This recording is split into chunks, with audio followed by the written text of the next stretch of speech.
All right, yo, we back at it like a crack addict. What's going on, people? What's up, what's up, what's happening? Can you all see me? Most importantly, and I do stress this. If you don't know, then now you know. This is the most important part, ladies and gentlemen. Can you all hear me? Test, test, mic, check. What's going on, people? How y'all doing? How y'all doing? For once in a while, I've actually got the chat popped out, so I don't have to drag it to the other side of the screen. But what's going on, people? What's happening? How y'all doing? Let's see. So starting up at the chat, shout outs while we let a couple people come in. We got the homie Flame in the chat. A new format. Are we getting peak Neo? Oh man, we might be. We definitely going to discuss that a little later. Retro Lad in the chat. What's going on, Chris? We got David Big Lad. What's up, everybody? What's up, David? Good to see you as always, my brother. We've got NKDN. Hello all, it's been 2 months since we last hung out. Haven't rehearsed my communication for this upcoming stream, so bear with me. Woohoo! Yeah, this man NKDN, he's about to bring the hype tonight, ladies and gentlemen. You know how we do. We got Ghost Fixter and Julian Phoenix. What's up, gentlemen? We got B-Rex Media. Wake up, babe. New Neo stream dropping. Yes, sir. Every Tuesday night. You know how we do, y'all. We got Rhino54 in the building. What's up, Rhino? We got J-Fam back at it like someone recovering from an addiction before discovering Walter White's meth. Jesus, I like that. I like that. Potential shirt idea? Who knows? We got Hibachi in the chat. Salutations. Oh, we got the homie Steel Rain, my brother. Beautiful, beautiful, beautiful brother. What's going on, Steel? Good to see you, man. We got Dylan Collins and Dark Mando. What's up, y'all? We got Shut Up Gabe, who is gracing us. I haven't seen this man Shut Up Gabe in a stream in a while. What's he talking about in the chat? Has this show fucking started or what? I'm getting bored with my dick and you know what? That's on brand for the brother. That is definitely on brand for the brother. What can I say? We need to get you, Joaquin, and I don't know who else, and we gonna have a sus stream. That's all I'm hearing from both of y'all. We got Valkyrian24. What's up, Maddie? We got Jason Portillo in the chat. What's up, my guy? We got the Real Mist. We got DMZ. We got Jean Rossi. Sorry if I mispronounced anything. We got Jessica Drew. We got Anime Gaming Nerd. What's up, man? We got Sage Midget. Damn, a whole Sage and a Midget at the same time. Man, that's... there we go. We got Retromatic. We got 2003 Honda Civic. A long time, my brother. How you been? We got Sensei J. That boy NeoGameSpark streaming. Yes, sir. Oh, I appreciate you. My guy, Sensei J. Let's see who else is in here. We got No Talent 98. We got Robert Slade. We got Alu Ron. What's going on, y'all? How y'all doing? Who else is in here? We got Silver Wolf 26. We got Shed Lead. Oh damn, Shed Lead subscribes to the channel just to say screw YongYea. Hey man, listen, he already coming with the smoke. I appreciate that. Who else we got in here? We got Kid Cool 1827. We got Pooh Bear. I'm at work, Neil, but I'm gonna watch it on the playback later tonight. I appreciate you, my brother. We got I'm a Rare Talent. This is where the party's at. Yes, sir. Out of all the places that y'all chose to be, y'all are here where the party is about to be. Appreciate it. Oh, and then we got the homie Kid Cool 1827 with the $5 super chat. Neo, have you discussed Spider-Man 2 yet? I got the Platinum Trophy for it. Game's a 9 out of 10. You know what's funny, Kid Cool? We were actually going to discuss Spider-Man 2 last week, but there was just so much discussion happening that we ended up forgetting about it until, I shit you not, the last 2 minutes of the stream.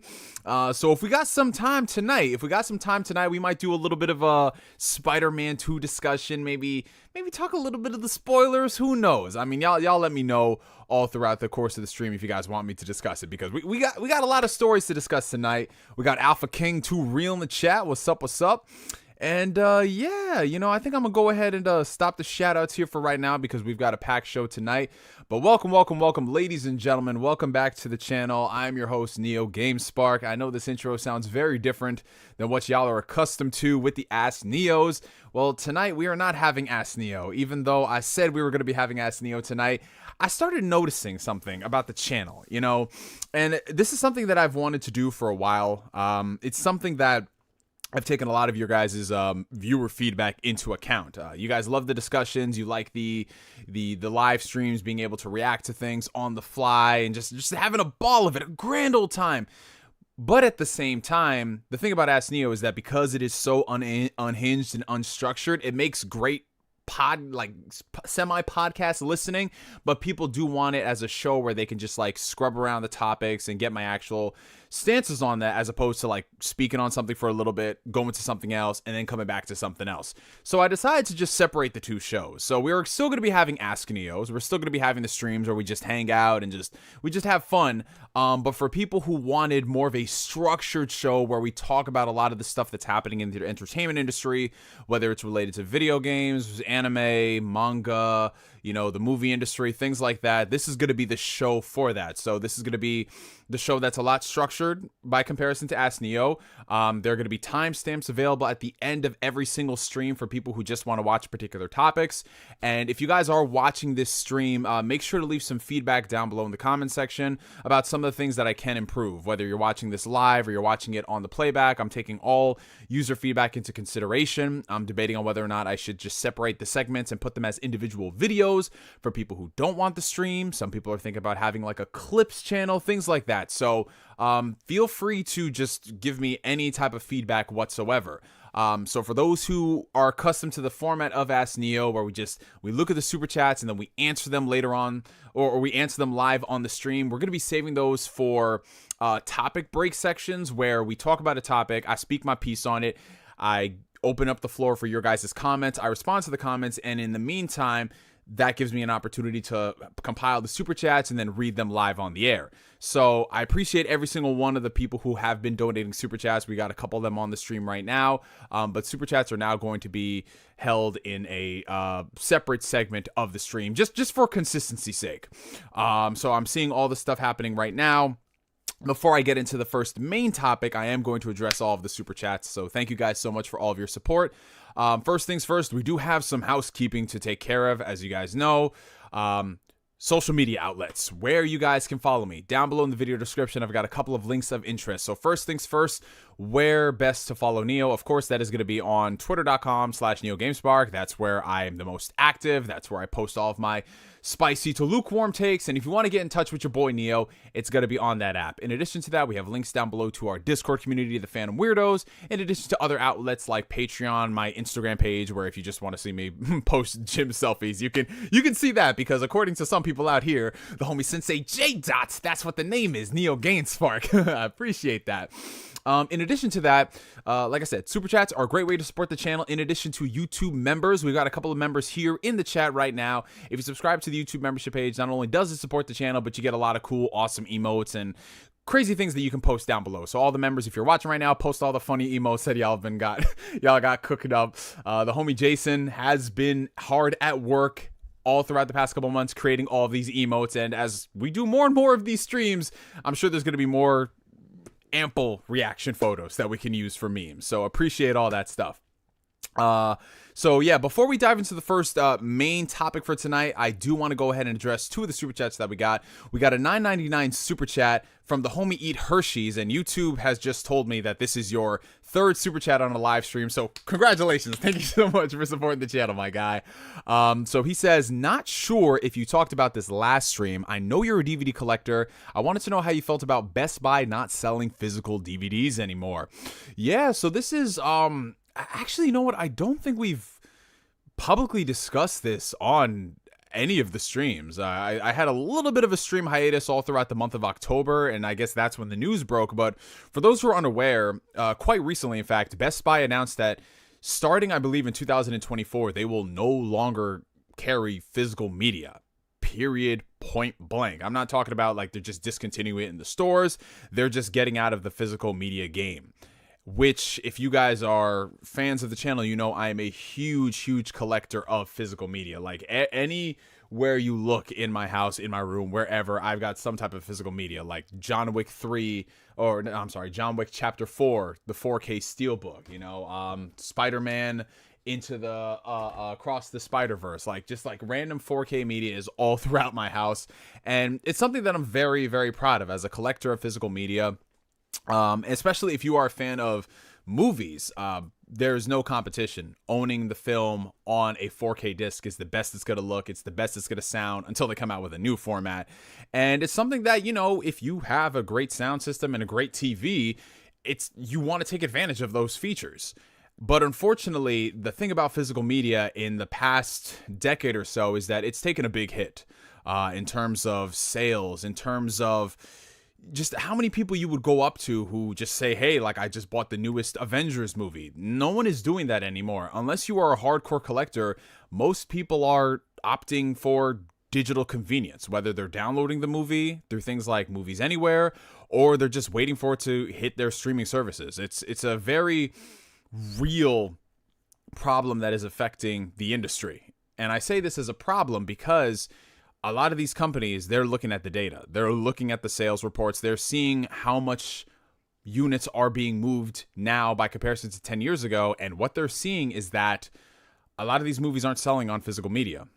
Blu-ray never really took off the same way that DVD did. And 4K Blu-ray in general is nowhere even close to that. So what we've seen in a lot of retailers, whether it's Walmart, Best Buy, Target, their physical media section has been shrinking and shrinking and shrinking and shrinking. Like, I remember back in 2014 when I think like 2014 to 2016 was like the height of my 1080p Blu-ray phase, where I was just buying like a different type of movie every single week. I remember I would go into Target and there would be 4 to 5 different aisles of just DVDs and Blu-rays. Now, you're lucky if you get like a little island setup. You're lucky if you get maybe a couple of rows of the new releases, and that's basically it. And that sucks for someone who is a collector, because one of my biggest joys, as weird as this sounds, yeah, you can call it nostalgia, is being able to go to the store and see the new releases, and see a movie that you were looking for and it's randomly on sale. Seeing the exclusive packaging that is available for a movie. Things like that I'm always a big fan of. Yeah, you can say it is nostalgia and it reminds me of the days of, yesteryear, like going to Blockbuster and things like that, but it's awesome. And what really makes this whole situation, I don't want to say it's frustrating, because I do understand it from a business point of view. I get it. But what makes it really sad is that now more than ever, I am very much so a person who is all about physical media for movies.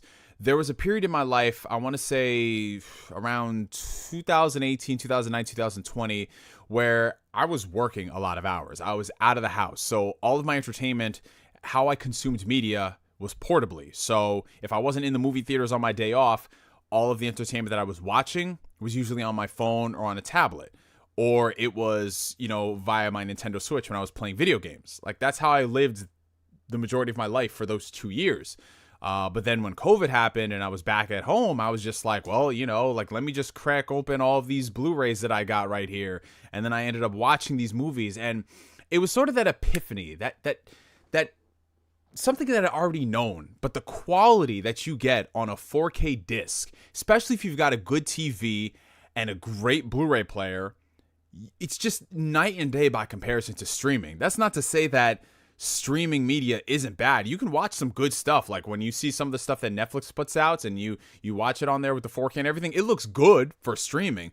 But man, when you get a proper 4K disc, like it's beautiful, man. Like watching Spider-Man Across the Spider-Verse, watching, Guardians of the Galaxy Volume 3, we've got Oppenheimer coming out. Like there's just so much to 4K physical media.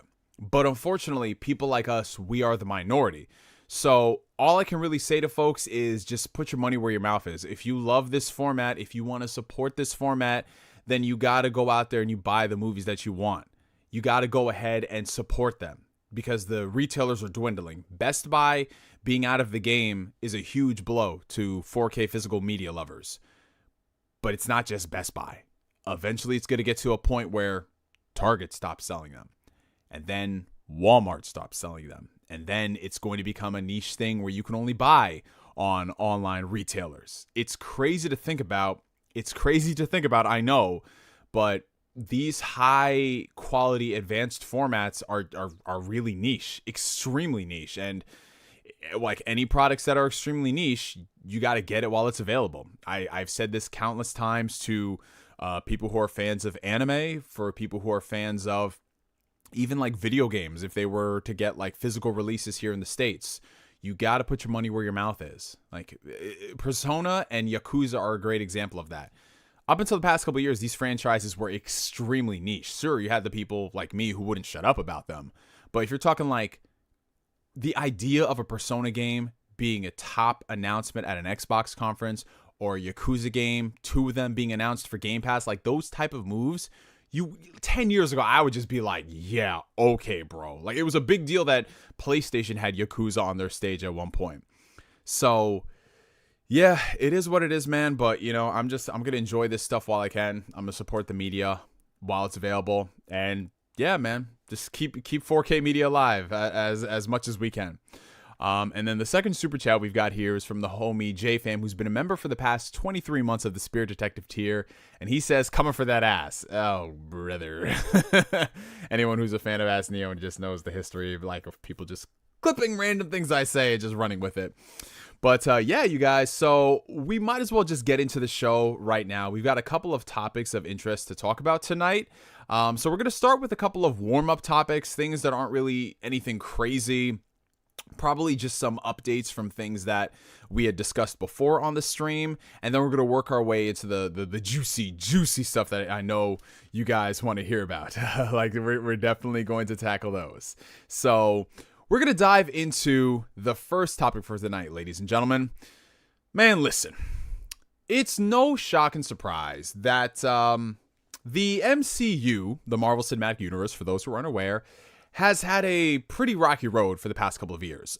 We went from, the culmination of a 10-year epic saga, that being the Infinity Saga with Avengers Endgame, to bold new territory. Where we go, sky's the limit. Possibilities are endless. And in some cases, we're going into the multiverses.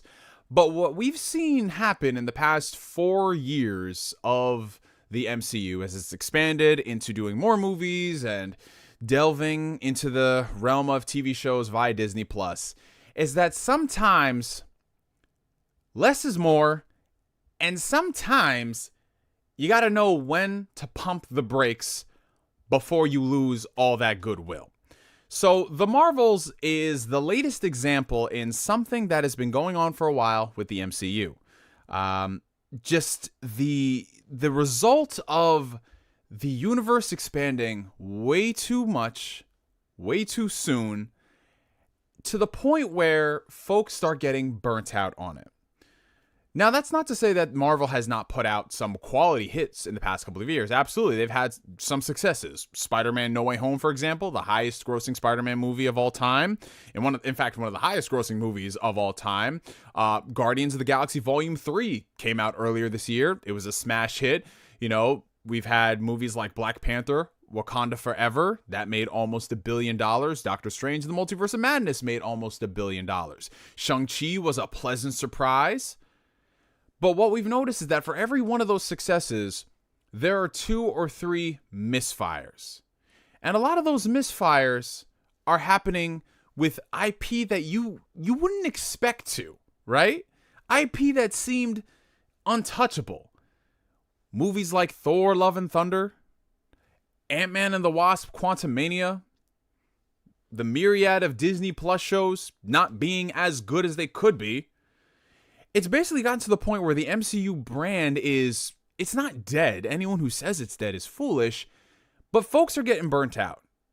We hear this discussion about superhero fatigue. Is it a thing? Honest to God, no. Superhero fatigue is not a thing. What people are tired of is mediocrity. There is an influx of mediocre content that is just flooding the airwaves, whether it's on TV or whether it's in movie theaters, and folks just ain't showing up for it like they used to.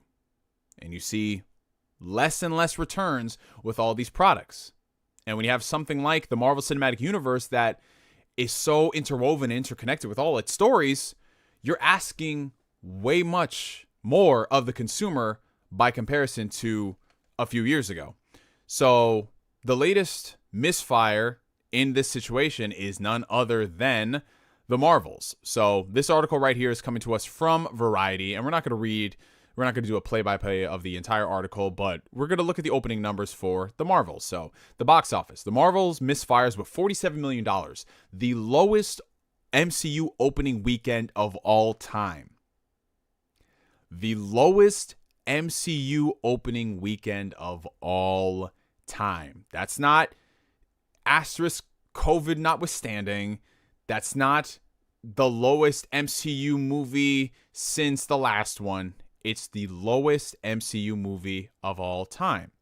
Now, I'm going to come out here and say this right now. This video is not necessarily a critique of the quality of the Marvels because, for one, I have not seen the Marvels. So I'm not going to sit here and spew all the usual talking points that people would say about why the movie is terrible and blah, blah, blah. Because frankly, I don't care too much about it. But the movie itself, only grossing $47 million, is a clear message from the general audience to Marvel Studios that they don't have the same level of goodwill that they used to in previous years. The Marvels was initially projected to make closer to $75 to $80 million, but in recent weeks it shrank from 65 million down to what we have right here with 47 million.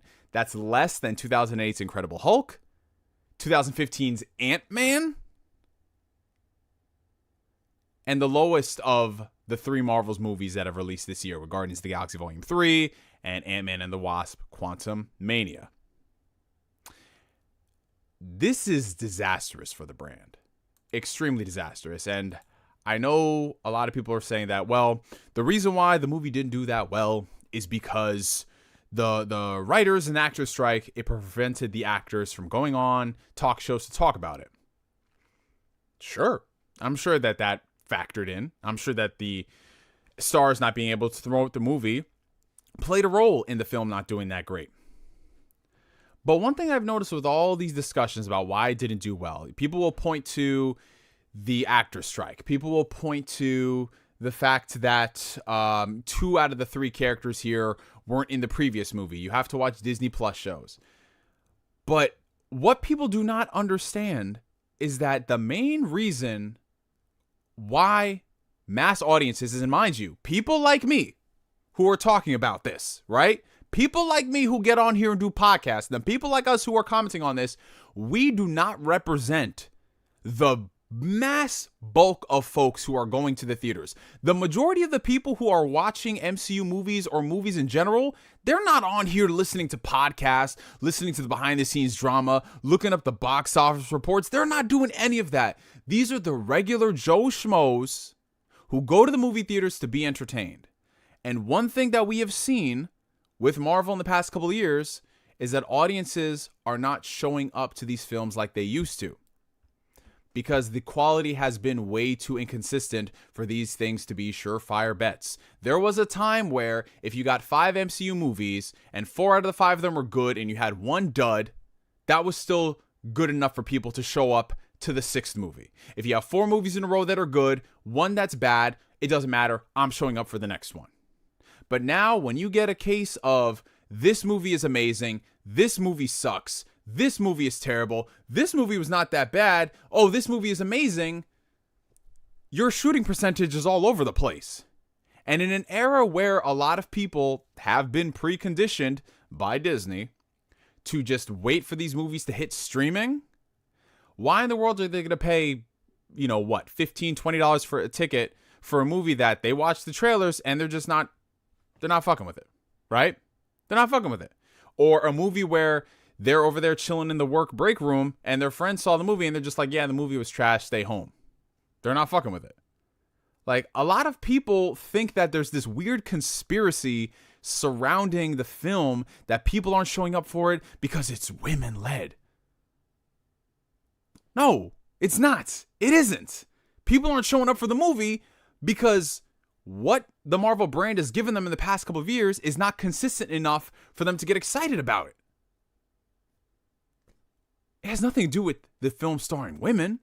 One of the women in the movie, Iman Vellani, is a major highlight that everybody is talking about, to the point where people who don't even like the movie are saying, she is amazing. It's not about that at all. And mind you, the previous movie, Captain Marvel, made over $1 billion at the box office. Sure, you can garner that to Avengers Endgame hype, but still, people saw that movie. If this movie looked even remotely interesting, people would want to show up and see it. But nowadays, folks don't want to show up for mediocrity. This is not 2019 anymore. 2019 was a year where so many mediocre films at the box office, this is not me being a film snob, but so many mediocre movies at the box office made $1 billion just because people wanted to be excited and entertained. Now, people have different forms of entertainment. They don't want to spend $20 on that. And when you got a whole family, a night out of the movies is over $100, not counting popcorn, bro. So why wouldn't they wait 3 months for streaming? When they pay, what, $15 a month for Disney Plus, for Hulu, for Netflix, for HBO Max? I could skip the Marvels.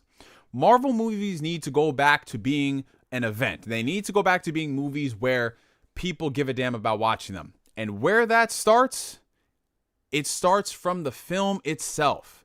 And this is where I will interject my own personal opinion about the quality of this movie. I'm looking at the marketing for this movie. I'm watching the trailers, and nothing about this movie seems anything but generic. And this is not a slight just about the Marvels. This is for so many other movies that have been coming out this year. So many of these movies, whether they're focus tested, whether they're reshot because they think that people want this cameo here, this cameo there, they need to go back to making movies that are good to watch as movies, not set up for things that are happening in years to come. I showed up for a movie in 2023, not something where the only good thing about it that people are talking about is a cameo and a tease for a movie that's coming out in years to come. Is that what we have gotten to the point with the MCU, where instead of like those little hooks at the end of movies being something to get excited about, we run with this as the only thing? If the only thing people can come and say is that the chemistry with the stars is great, but the villain sucks, the story sucks, everything is sloppily edited, the cameo is great, like, is that what it takes to get people excited to go see movies? In a year where we've had films like Oppenheimer, in a year where we've had films that are cultural phenomenons like Barbie, we can't get excited for the potential of things instead of the product itself being good. It goes back to the whole icing on the cake analogy that I always use. The cake itself has to be good. Icing on the cake, sprinkles, all that stuff, that comes later. The cake itself, the foundation has to be good. But you can't sit here and tease me about the future and, ooh, get excited for this thing when you're serving me garbage. The reason why Iron Man 1 is so fucking good to this day and it holds up 15 years later is because the movie was good. And then that end stinger scene with Nick Fury talking about the Avengers Initiative, people went ballistic. It was just like, oh my God, you're telling me there's more to this? But if you're telling me that we got to show up for movies that aren't that great because of what could come in the future, and mind you, it doesn't even have to be the Marvels. It could be any other movie. Let's take, for example, Ant-Man and the Wasp: Quantumania. You guys know the disdain that I have for that movie. But I'm supposed to get excited because, ooh, a Kang variant could potentially come out of this movie and everything else around the movie might not have been amazing. But get excited. Please get excited. Guardians of the Galaxy Volume 3 is a prime example of when you take a movie seriously and you take the character seriously and the structure and the art of filmmaking is respected, people will show up. And I will tell you why. Originally, Guardians of the Galaxy Volume 3 did not open big. Compared to the previous two movies, it opened less. I think it did more than the first movie did, but not compared to the second one. But that movie had insane word of mouth and the legs on it were astronomical to the point where it made almost $900 million. Ant-Man and the Wasp: Quantumania and the Marvels not going to do that. Why? Because Guardians of the Galaxy Volume 3 had staying power. People showed up to watch it and they were just like, damn, this thing is good. I want to see it again. And then they told their friends to go see it. And oh my God. And that's why the Guardians work so well, because the movies work well. If the best thing you can say about the other batch of recent MCU movies is that, oh, get excited for the future, and then the quality of the movie is there, you don't care about, why does this matter? I could watch the cameo on YouTube.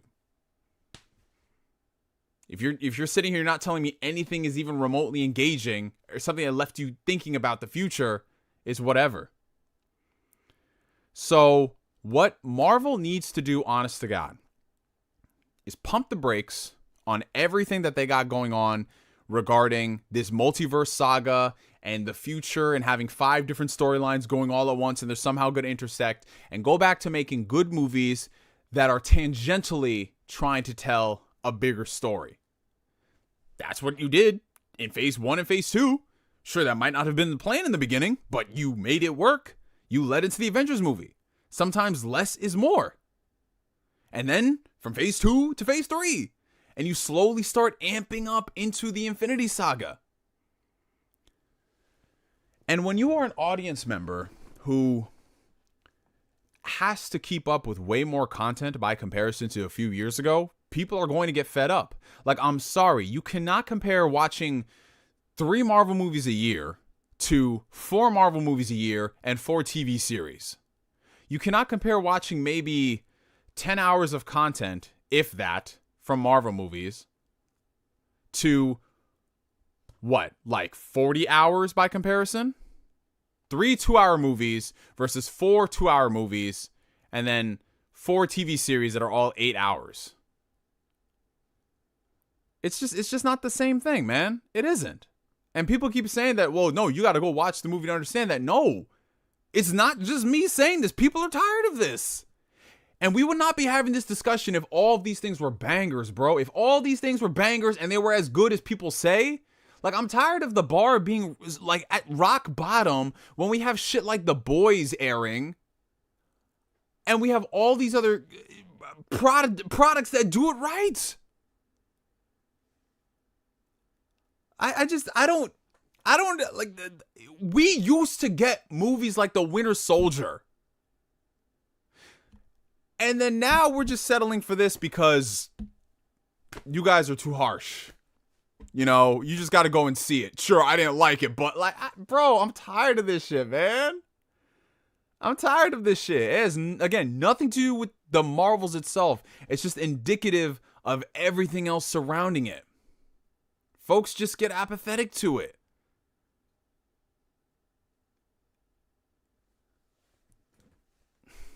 So, I don't know if they're going to take any lessons from this or the right lessons, but they got to just pump the brakes on doing content for the sake of content and thinking that the reason why the MCU worked was because it's a shared cinematic universe. No, it's a shared cinematic universe that is held up by deep and endearing characters and the adventures that they go on. That's all it is. That's all it is at the end of the day. Is because people loved Tony Stark. People loved Steve Rogers. People loved Black Widow. People love Thor. People love Spider-Man. People love all these characters. And when you aren't giving us stories worth a damn, why shouldn't I wait for streaming? It's the same thing with comics. If you're not writing good comics, I'm just going to skip that shit and wait for a good writer to come along. Like Spider-Man. We had a great run with Nick Spencer. Now we have a trashy run. And then Jonathan Hickman's doing something interesting. Greg Weisman is going to be writing a Spider-Man comic. It's like, oh my God. Taking this shit seriously actually works. But yeah, that's all I got to say about the Marvel's box office. You know, I hope they'll learn something from this. I genuinely hope they do.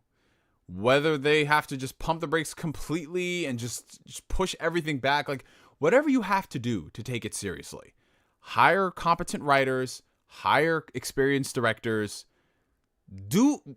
make people excited for this shit again, instead of it being an obligation and a chore. Like, there's this talk going forward in the future that when we get to movies like Secret Wars, everything will just fix itself up because we're going to bring back everybody. We're going to have all these characters show up. I'm sorry, but I don't care about seeing all of these characters randomly show up if the stories aren't worth a damn. Infinity War worked because we grew with these characters for 10 years. I don't give a fuck that all these multiversal Avengers are coming into the mix. To do what? To do what? Just to hang out and say, hey, I was in a movie from 20 years ago and, you know, here's my music accompanying theme. Like, man, I just feel like at this point, let's just play Fortnite, dude. Because if that's all we really need, if just like Tobey Maguire showing up and Hugh Jackman showing up and just no fucking good story attached to it. Like, oh man. Anyways, that's all I got to say about the Marvels, you guys. Post your comments down below about that. Now, before we get into the next topic, let's go ahead and tackle some of the super chats that we got. We got a $4.99 super chat coming in from the homie Kory Gryffindor, everybody's favorite mayo eater, who actually sent his 10th super chat on the stream. Appreciate it, my guy. Instead of the MCU, everybody watch Scott Pilgrim Takes Off this Friday. We got Captain America, Captain Marvel, and Superman in the same anime. Yes, that's right, you guys. So at long last, our dreams have finally been realized. Scott Pilgrim is actually receiving an anime. In addition to that, the entire original cast from the Edgar Wright movie is returning for this anime, which is completely unprecedented. Like, I didn't think that would ever happen, but everybody involved with the Scott Pilgrim series really freaking loves what they did on that movie. So them coming back was just like, okay, screw it, let's do it. So that is awesome. I can't wait to watch it. I'm going to be very interested to see just like how they adapt so much of the manga. Because the thing is, the manga of Scott Pilgrim and the anime, the manga of Scott Pilgrim and the live action movie of Scott Pilgrim are very different in a lot of ways. Because, you know, they were making the movie at the same time that the comic was out, and just like certain characterizations are very different in the comic by comparison to the movie. So I'm really interested to see how they handle all this. I haven't really watched too much of the promos outside of like 1 or 2 clips, so I'm going into it mostly blind. But I'm excited to see what they do with it. And yeah, it comes out on Netflix this Friday. Can't wait. We have a $1.99 super chat coming in from Julian Phoenix. The DCU will surpass the mid-CU. I mean, we'll see, man. James Gunn, I mean, so far, I'm liking the decisions that he's making. And James Gunn has a really good eye for quality. Well, unless he's talking about the Flash movie, and somehow that's one of the greatest movies of all time, which I still don't understand to this day, but hey, to each their own, you know? But yeah, you know, he's just making all the right moves. He's saying how like we won't spread ourselves too thin. At most, we'll have like maybe 2 movies and 2 series a year, and we'll let the products speak for themselves. That's what I like to see. I don't really care too much about the shared universe stuff if the products themselves aren't good. So yeah, we'll see what happens there. It's a comic, not a manga. Man, listen, it's a manga to me. It's a manga to me, sir. That's what I'm going to call it. But shout out to everybody who's been joining the chat as of late. If y'all can do me a favor, make sure you hit that like button.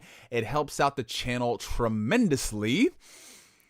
And yeah, I'm just going to go ahead and do a couple quick super chats. We got Battlefield Joe 97 in here. We got Don Otaku. We got Byron Cutler. We got Distant Earth. Michael Cera to play Galactus. Yes, sir. Who else is in here? We got Blue Speeder.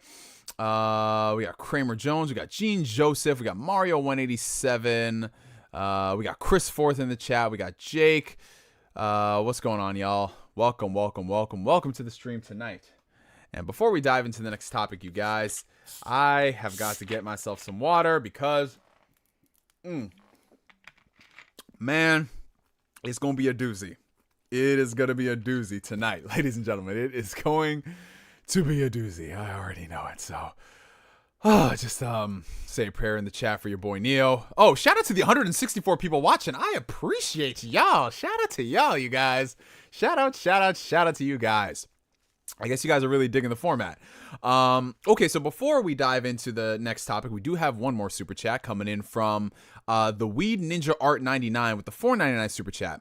I don't have a problem with them doing MCU-based shows. They should have better mapped out the entire Phase 4 and 5 plot points. I mean, yeah, that's the thing, man. Like, TV isn't the problem, but when you aren't making compelling TV or you're structuring TV like it is a movie, that's where it's an issue, because they're two different mediums. You can't just film 8 hours of a movie, chop it up and say this is a TV show. That's not how it works. Every single episode needs to be treated as its own individual episode with a beginning, middle, and end. But one thing we've noticed with a lot of the Disney Plus series is that they're just random. Like, some episodes are 30 minutes, some episodes are 40 minutes, some episodes are 45 minutes. And it's not like the premiere episode is longer and then the finale episode is longer. It's just random runtimes. And that's because the way that they're shooting these things is they're shooting it like a movie and they're trying to figure out the story in post. Which, yeah, that's worked out for Marvel a lot. But when you have a TV show, and this is the funny thing about it, Marvel up until now had not used showrunners for their projects. And if you look at a lot of their shows, it's very evident. Like, there are some good ones there, like WandaVision, for example. That was a big hit for folks. Loki season 1, Loki season 2 in particular. Oh my God, season 2 was incredible. I still think about that finale. But it's because people had a vision. They had an idea of what the story was going to be from beginning, middle, and end. And that's what we need. And it seems like there are going to be changes at Marvel coming forward into the future. Kevin Feige is going to be using showrunners for all their TV shows, which... how much of that is actually because of the writer's strike that happened as opposed to, him actually saying, yeah, let's make good content. You know what I'm saying? But regardless of that, showrunners, like the guys who showran Loki season 2, they're picking up Daredevil Born Again. And I'm infinitely more excited for that show now than I was before because they did such a great job on Loki season 2. So we'll see what happens with Daredevil Born Again. And then we have a $10 super chat coming in from Silverwolf26. Appreciate it. Yo, Neo, on a scale of 1 to 10, how excited are you for Final Fantasy VII Rebirth? It's definitely my most anticipated game of the year. Oh, no, absolutely, man. My dick, no pun intended, is touching the clouds when it comes to Final Fantasy VII Rebirth. That is my most anticipated game for next year, and we really don't have to wait too long for it. It comes out within the first couple of months. That, Persona 3 Reload, Like a Dragon Infinite Wealth, like, dude, it's JRPG heaven for people, and I fucking love it. How many of you guys are excited for Final Fantasy VII Rebirth? Comment down below. Now that we've gotten that super chat out of the way, ladies and gentlemen, are you ready for the next topic for tonight? Are y'all ready? We are going into topic number 2 for the evening. Topic number 2 for the evening. Now, what could that topic be? Now, there's the fun topic that I know you guys want to talk about. Well, we're going to save that for the end. That'll be a nice little nightcap, if you will. But this next topic that we're going to be talking about today, man, listen. Old buddy Jeff Keighley. Yes, everybody knows Jeffrey the Giraffe. Old buddy Jeff Keighley, who runs the Game Awards, the Summer Games Fest, he announced the nominees for this year's Game Awards. As you know, at the end of the year, Jeff Keighley has the Keighleys, and he goes ahead and announces and he celebrates all great things in gaming, right? He's been hosting this show ever since, the Spike TV Video Game Awards. You guys remember those? Oh, man, you want to talk about cringe award shows. That right there. Jesus Christ. That was something else. But, ever since Keighley took over, took him a while to find his footing with it. We've had the Game Awards, and more often than not, I mean, yeah, it can be an ad fest at times, but at the end of the day, it can be quite entertaining. We've got the nominees for this year's Game Awards show, and we're just going to run through them really quickly. Now, we're not going to go ahead and tackle every single, I don't really feel like subscribing to the Game Awards website and updates. I'm not really into that. I'm not going to tackle every single category right here because there are a lot of them. But I do want to say congratulations to every single thing that has been nominated here. Like, you did a good job. You did a good job. I don't know how you got nominated, but hey, listen, it is what it is, man. But there are a couple of things that I do want to tackle, that thing in particular being the Game of the Year. Now, listen, real quick, before we dive into this, I just want to get it out there, okay? To me personally, the concept of Game of the Year, the concept of having an awards show, whether it's a small publication or it's a big Oscars level event like the Game Awards, it's something that I really don't care about. It's something that I view for entertainment. I have fun watching. We joke about it. But at the end of the day, Game of the Year is completely subjective. It's what you think. It's the game that you maybe had the most amount of fun playing this year.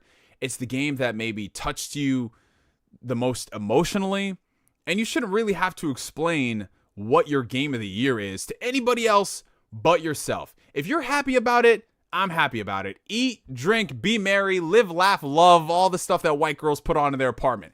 That's all that matters at the end of the day, right?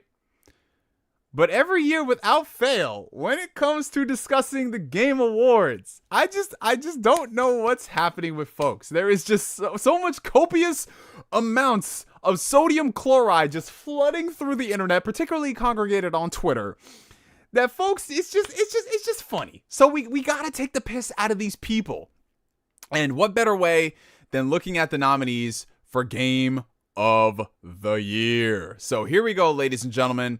So obviously, yeah, you can sign in to cast your votes for, the fan choice Game of the Year. But these are the 6 nominees right here, right? So we're going to go ahead and we're going to read all 6 of them.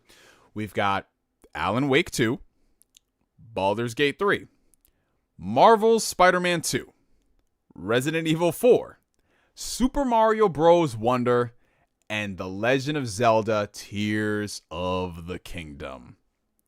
These are the 6 nominees for this year's Keighley's Award, the Jeff Keighley Game Awards.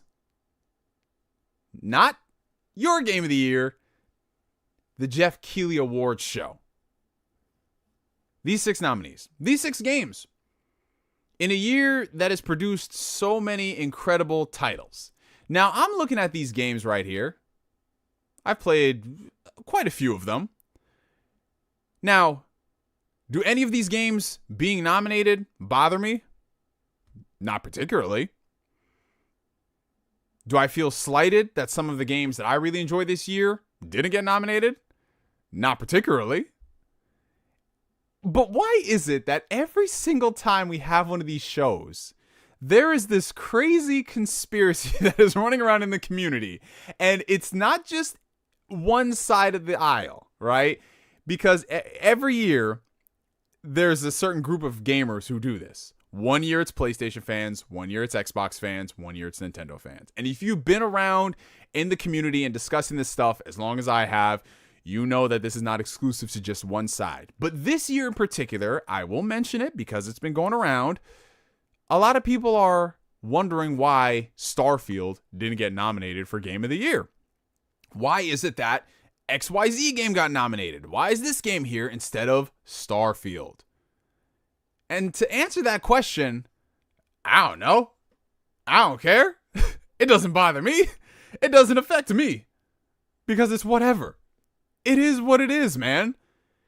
If it wasn't STARFIELD, it was Sea of Stars. If it wasn't Sea of Stars, it was Hogwarts Legacy. If it wasn't Hogwarts Legacy, it was Diablo 4. And if it wasn't that, we really need to be talking about the real Game of the Year snub this year, that being Gollum.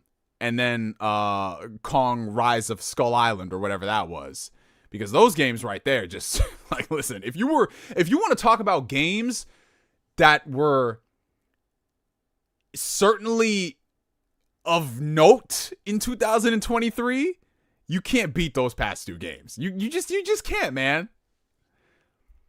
But we're going to focus on STARFIELD for a little bit because I'm seeing a lot of stuff happening and flowing on Twitter. A lot of people are saying that, everybody in the media is biased against STARFIELD.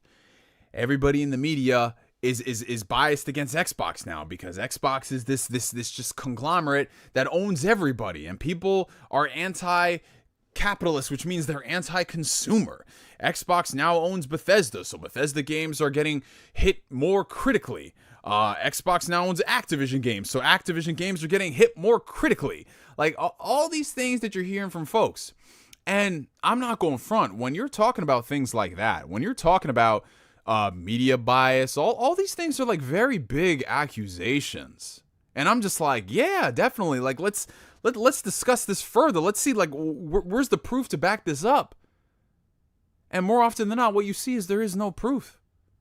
Or they're just pointing to specific reviewers in specific situations who didn't like one game. Or they're pointing to websites who make articles about that one game, and they're painting it as the entire industry is against it. I don't get it. Is it just so hard for people to just accept that for whatever reason, whatever it is, your favorite game is not going to get nominated, and that's fine. That there isn't this crazy collusion in the industry against that one particular game. What about the game not getting nominated is going to fundamentally change the way you enjoy the game and how you interact with the game? And this is what's so weird about Starfield, because I'm seeing a lot of folks out here talking about how Starfield, like, why are people pointing out the fact that it didn't get nominated? Like, why is there just this discussion when it comes to Starfield?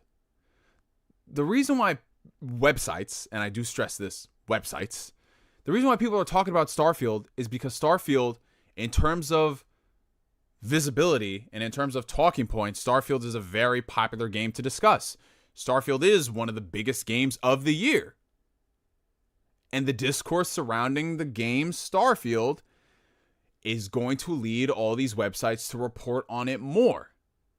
And when you have a game like Starfield, which we're not even talking about the quality of the game, you won't sit here and listen. This is not what I'm going to do. So if a lot of people are sitting here thinking I'm shitting on Starfield, no, I'm not going to sit here and talk about the quality of the game. I've put in 1/10 of the time into Starfield compared to most people out here. I'm not going to talk about anything about the game, whether it's a disappointment. This isn't about that at all. I'm not here to sit here and say that the reason why it wasn't nominated is because it's not a great game. No, because I haven't put in the time to quantify on whether or not it is a great game. I've put in some time, but then I wanted to play some other games. Then I'll be like, I'll get back to Starfield later. But this discussion about why folks are talking about Starfield is funny, because Starfield, all we've heard for the past 4-5 years has been Starfield. Starfield hype. Starfield this. The first new Bethesda IP in 25 years.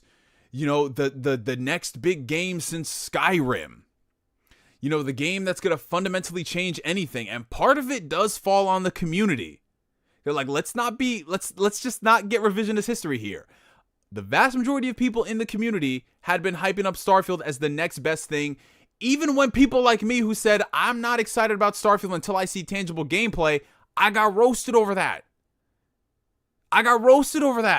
Because saying, like, listen, before we hype up Starfield as the next best thing, let's see some gameplay. Let's see what it's hitting for first. But people are just like, no, you don't understand. This is going to be the next thing and blah, blah, blah. So wouldn't you think after years of people doing that, after hearing that maybe there is going to be discussion from some folks about, hey, you know, this game that people talked about for years on end, it didn't get nominated.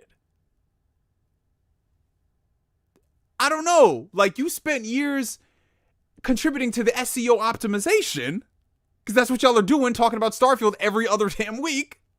And then when people just do the exact same thing as you, but in the opposite end, talking about why it didn't get nominated, now it's an issue. That's not media bias. That's not conspiracy. That's people playing the game. Like, you can't be sitting here and saying Starfield is a game of the generation contender when you haven't seen gameplay for it for years saying that. And they get mad when people come out here and they report that it wasn't not. Like, it's just, bro, come on now. It's common sense. You guys play the game. They play the game. That's fair. That's even across the board. We're not talking about the quality of Starfield here. But if there is something that has to be said, the reason why folks are discussing it is because maybe for some people, that big game that had been hyped about for years, maybe to them, it didn't live up to their expectations. And if they felt it didn't live up to their expectations, and it wasn't this game that they thought would be Game of the Year, maybe they aren't going to nominate it for Game of the Year. All of these things are subjective at the end of the day. And if somebody felt that Super Mario Wonder or Resident Evil 4 or Baldur's Gate 3, all those things connected to them more, that's fine. And the final thing I'll say as far as this whole conspiracy theory is concerned, what would have happened if Starfield was nominated for Game of the Year? If Starfield got nominated for Game of the Year, let's take any of these games out of the category. Let's take Resident Evil 4 out of the category. Let's put Starfield in there. Would these same people be saying media bias? Would these same people be saying conspiracy theories? No, they wouldn't have. Would any of these other groups been saying like conspiracy theories? Well, if it was an exclusive title, maybe the PlayStation guys would be saying that about Spider-Man 2. Because, you know, it's just a fanboy tribal thing at the end of the day. But if Starfield was nominated for Game of the Year in this one particular award show out of many, folks would not have that same energy. But because it wasn't nominated, media bias, conspiracy, Jeff Keighley is paid off. I don't know how Jeff Keighley is paid off by PlayStation when he has 2 Nintendo titles here. I don't understand that at all. I don't understand how Jeff Keighley, who nominated, just because I'm playing their game now, Jeff Keighley, who nominated Psychonauts 2, which is an Xbox first-party game that happened to release on PS5 because of pre-existing deals with the Kickstarter. Psychonauts 2, which got nominated. It's just so hard to accept that it just wasn't going to get nominated for whatever reason. And you know what? I'm going to add some more fuel on the fire. I'm looking at this list right here. Spider-Man 2 should not be on there.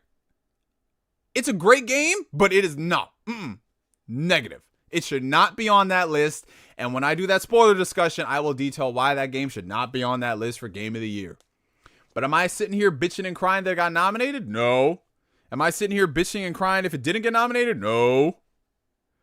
But when I see all this stuff online from people saying Xbox tax, Xbox conspiracy, and all this shit, it's just like, bro, you just got this game that in your eyes you consider game of the generation. So what if other people don't think it's that? Do you know how many fucking years I have been preaching people to play Persona, and it had never been nominated for a Game of the Year at a major awards show until Persona 5 in 2017.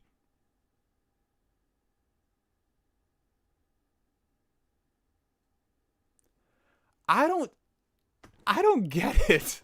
I really do not understand why folks take this shit so seriously.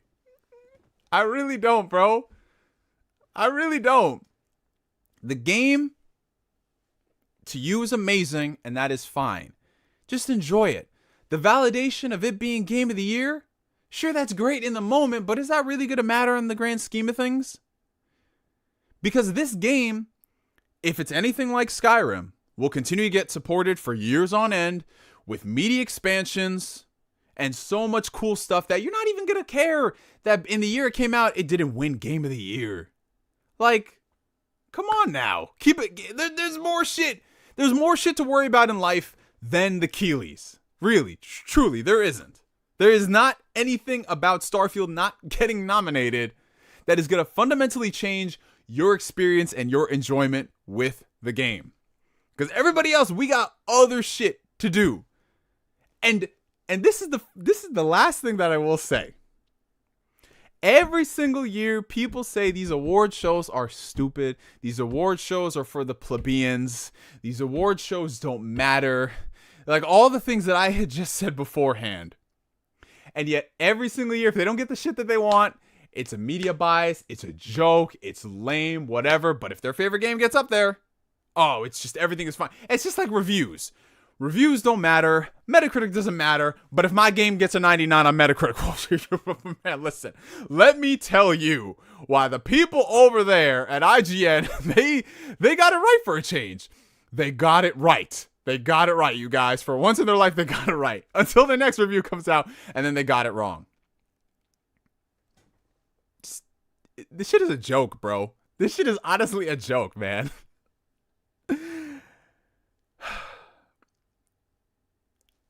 I'll say this much.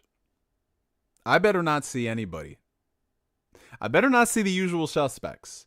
If next year, let's say Hellblade 2 comes out and it's beautiful, like beautiful, incredible, phenomenal, great game, 10 out of 10 across the board, 95 on Metacritic if you care, and it gets nominated for the Game of the Year, I better not see nobody out here saying that there's some type of conspiracy. If the next Fable game comes out and Playground Games, they knocked it out the park, this is their Guerrilla Games moment. They could do 2 different genres of games now. I better not seeing anybody out there saying there's a bias if it gets nominated and it doesn't win. Because it got nominated, it got the attention.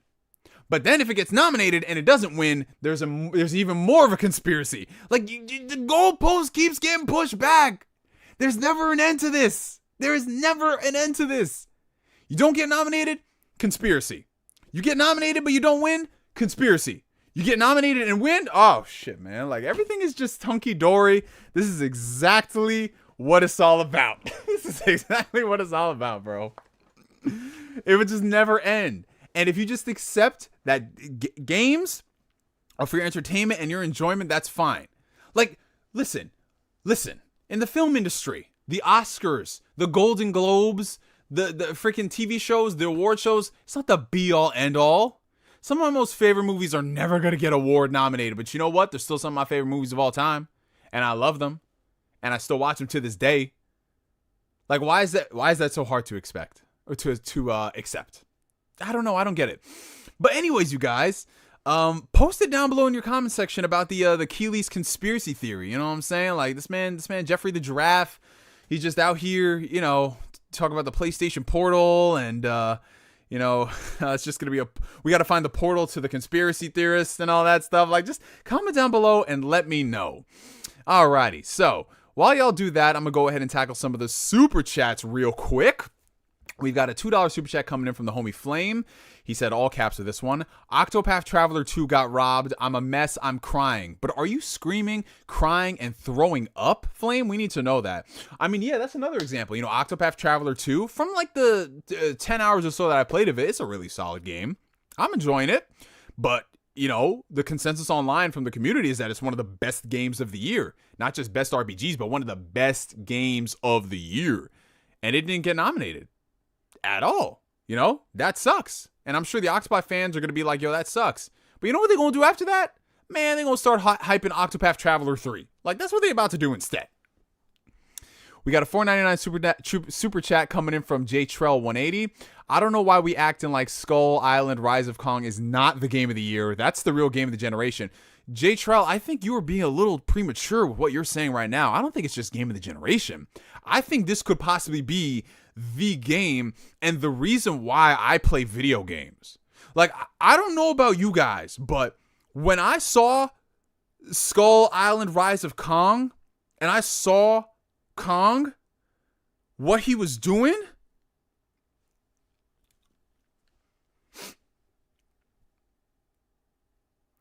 it inspired me to be a better father.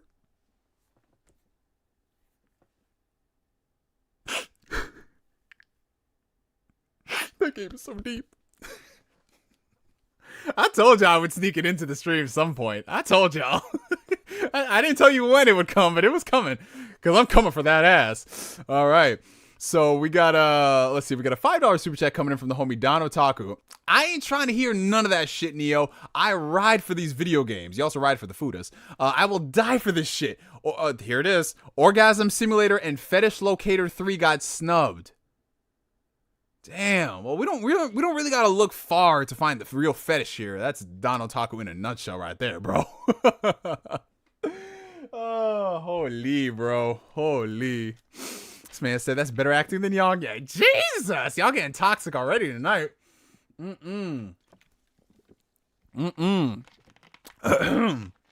Alrighty. Okay. Now that we've tackled that, are you guys ready? Are you guys ready? I know y'all have been waiting for this one. I know now that we've gotten the game of the year stuff out of the way, this is gonna be the real topic. The real one that I know it's gonna get clipped. People are gonna be posting this. People are gonna be sending this to folks, but I gotta speak my piece. I gotta speak my piece on this. Like, guys, I'm gonna be honest. For a lot of you new folk, you about to see a different side of me tonight. I'm about to channel a side of Neo that folks on the internet have not seen since 2016. Because I got something to say. I've got something to say.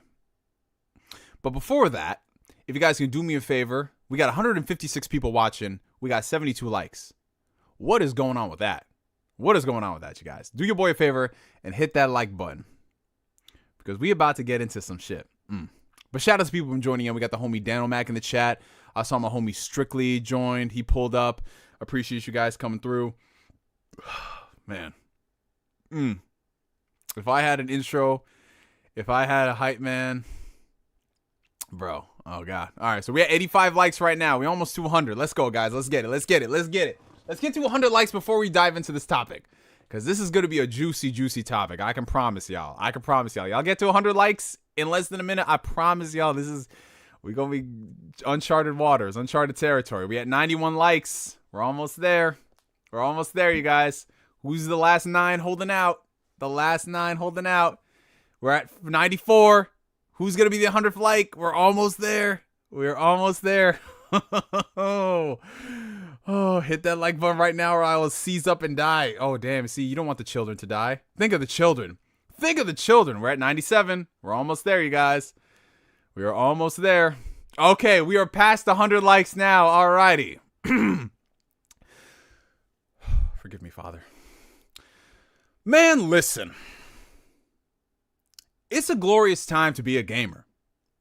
It is a glorious time to be a fan of video games. 2023, I think we can all admit, chat, 2023 has been a phenomenal year for video games. We had a lot of great releases come out.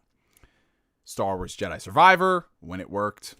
Starfield, Spider-Man 2, Baldur's Gate 3, Zelda Tears of the Kingdom, Octopath Traveler 2. The list goes on and on and on. It's just like there's literally something for everybody. There is something for everybody to play this year. And the year did not stop there. The year did not stop there because November 2023, we were blessed with a brand new title in the Yakuza franchise with Like a Dragon Gaiden. Like a Dragon Gaiden, the man who erased his name. Now, for any of you guys who are unfamiliar, I'm a huge fan of the Yakuza franchise. I've been playing it since the PlayStation 3 days, and similar to Persona, it's been the series where I just bug all my friends ad nauseum. Like, hey, you need a new game to play? You want something different that's like not Call of Duty or whatever? Like, play Yakuza, play Mass Effect, play this, play that. Yakuza is one of those series that just always gets thrown around because I guarantee it's a game that folks probably weren't looking for. It was not on their radar.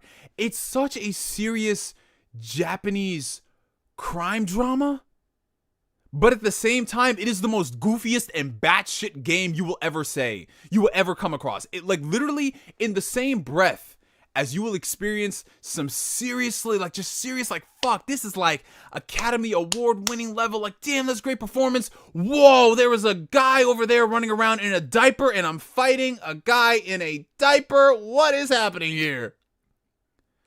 But the strength in the Yakuza franchise is that it knows exactly what it is. It is completely serious, but at the same time, it is so serious with how unserious it is.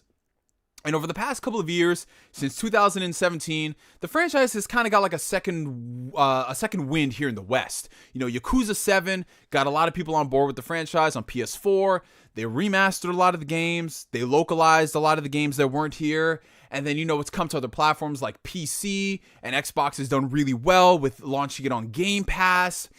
And man, it's just a great time to be a Yakuza fan. The series took a big leap into the turn-based genre with Yakuza Like a Dragon, and that game was a huge success.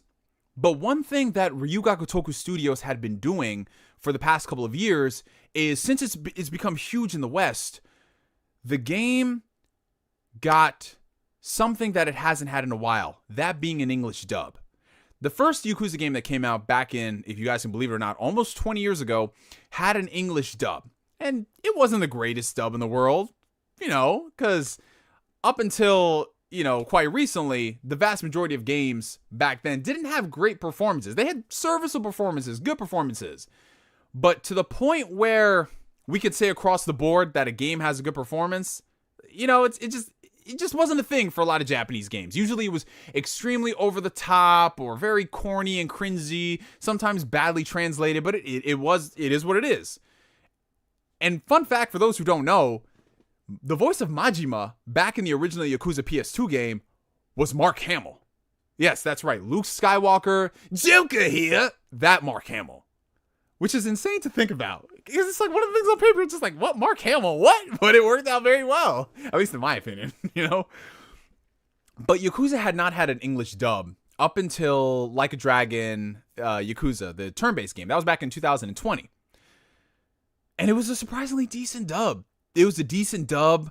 The voice of Ichiban, Keiji Tang, who I interviewed here on the channel years ago, he did a phenomenal job. Like everybody else, for the most part, like universally across the board, people will say it worked better than expected for a franchise that is just so Japanese that, you know, you want to just listen to it in the original language. That's just how it is. Like there's some things that work universally, but then there's some things that are just like, man, that's too Japanese. Like JoJo's Bizarre Adventure, for example, for me, it's just too Japanese. I need it in the original language.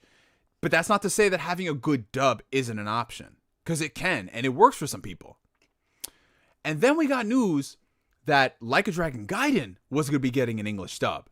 Now, Like a Dragon Gaiden getting an English dub is significant because Kazuma Kiryu is the main character of this game, which means Kiryu would be having an English dub. Now, they brought back the original voice actor for Kiryu, who's in the first Yakuza game. They brought him back for, spoilers for an almost 4-year-old game, for Yakuza Like a Dragon. He showed up at the end in the final chapters. And it was nice. It was nostalgic. Like, oh my God, it's the guy who voiced Kiryu. Hey, what's up, bro? Like, how you doing? But they announced that he would not be returning for this game, which honestly, you know, it's not the biggest deal to me, considering, you know, his voice, it was kind of like one of those things where I'm not saying that he was on the level of David Hayter where we can't hear anybody else, but it's one of those things where it's like, I'm pretty sure if they take the dub seriously, they can get a different voice for Kiryu. That was the thought process at the time. How naive we were. Because they announced that the role of Kazuma Kiryu, or in this game, Joryu, the Dragon of Dojima, would be played by none other than YouTuber YongYea. Now, for those who are unfamiliar with YongYea, he is a content creator, similar to myself here on the internet, who's transitioned into the world of acting. Now, I have no problem with people wanting to diversify themselves, especially in the realm of content creation. You got to realize that this is finite. This is something that's not going to be around forever. And you want to diversify yourself with different revenue streams. That's why you see a lot of YouTubers, they start doing YouTube, but then they go into the podcasting space, and then they get involved with different brand marketing deals. And then from there, they might go into other realms, like they start their own businesses, they start clothing lines, they start this, that, like different ways to diversify themselves. Basically, you become the brand. And we've seen some people find success going from the YouTube space into the gaming industry, whether it's as a developer or a writer, or, you know, they become like a reporter, or in some cases, even an actor, right? So I got no problems with this man wanting to diversify and go into the acting space. I mean, cool. Like, listen, far be it from me as a black man to tell people to not follow their dreams. But you know what? When they said that not everybody can be president, nor should they aspire to be the president, I think that we should have been taking that lesson to heart. Because this man, for the better part of the past year, we had been hearing up and down, and I've been very quiet about this because I want to give folks the benefit of the doubt. So that's why I was very silent on it. Like, people were always asking, like, "Well, what do you think of YongYea Kiryu?" And I was just like, I don't know. We'll see. I didn't care. Like, maybe he might surprise us. But we had to hear for the better part of the past year that this man had been gloating the fact that he is the English voice of Kiryu. He earned the role of Kiryu. You guys are not going to believe him as the role of Kiryu. We were hearing all this hype stuff to come out and get the most lullaby, fall asleep, monotone ass rendition that I have ever heard of Kiryu in my life. Now, here's the thing. Here is the thing. First off, I'm just bullshitting and having fun. I don't actually care about it that much. I know because some people are going to say, oh, look at this person clout chasing. Listen, I don't give a fuck about clout. If I was clout chasing, I would still be making tweets about YongYea to this day. But I'm just doing this shit for fun. Here's the thing. We had heard a leaked clip of YongYea's Kiryu back, I believe it was like, what, at like Anime Expo or something, where there was a panel where it was him and the original Kiryu Seiyu, the voice actor, and then we had heard him do a line, and someone had recorded it and spliced it to a clip of the game, and he was saying like, oh, well, listen, you know, it's not real, like how the way I did it, and you want to hear it in the full context and everything. I said, all right, let's give this man the benefit of the doubt. Fast forward a few months later, we hear this man in the game in crispy, high definition, high quality audio, and this man sounds exactly the same as he did in that clip. Now, it's one thing for this man to get cast as Kiryu and be completely, like, just wrong for the part. It's another thing when not only is your voice wrong for the part, your acting is so monotonous and dull. And not only that, this man is blocking everybody online who doesn't think that this man is doing a great job. Now, here's the thing. Are there some people out there who get ridiculous with their comments? Absolutely. There are folks out there who are saying some wild shit, some outlandish shit, some god-awful shit. Yeah, sure, block those. But when you have people who are giving you genuine criticism, who are having their replies hidden, people who are having their comments being filtered and then end up being blocked because they express the slightest criticism. Here's the thing, and I want to say this to YongYea. I don't even know this man in person, but just the fact that you're going around and gloating about the fact that you got Kiryu and you're giving all this criticism, YongYea, you have been on the internet way too long to not know how to handle online criticism. Boy, I've been on the YouTube game since 2008. I've been called every single word in the book. I've been called a nigger. I've been called a faggot. I've been called all these different things. You got to learn to roll with the punches. You got to learn to realize that none of this shit matters.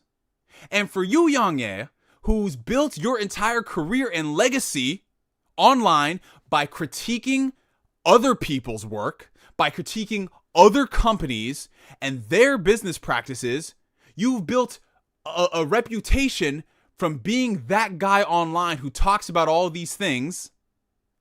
The fact that you can't sit down and accept criticism from anybody is hilarious. You as a YouTuber can't accept criticism is funny. You as a actor who can't accept criticism is hilarious. You are trying to create an echo chamber because folks online don't like your performance. And then he said something so funny.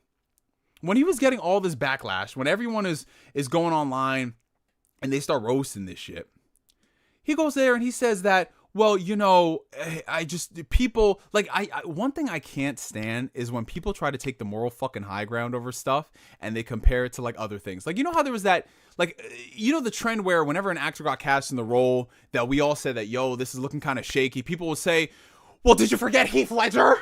You know, like that sort of stick.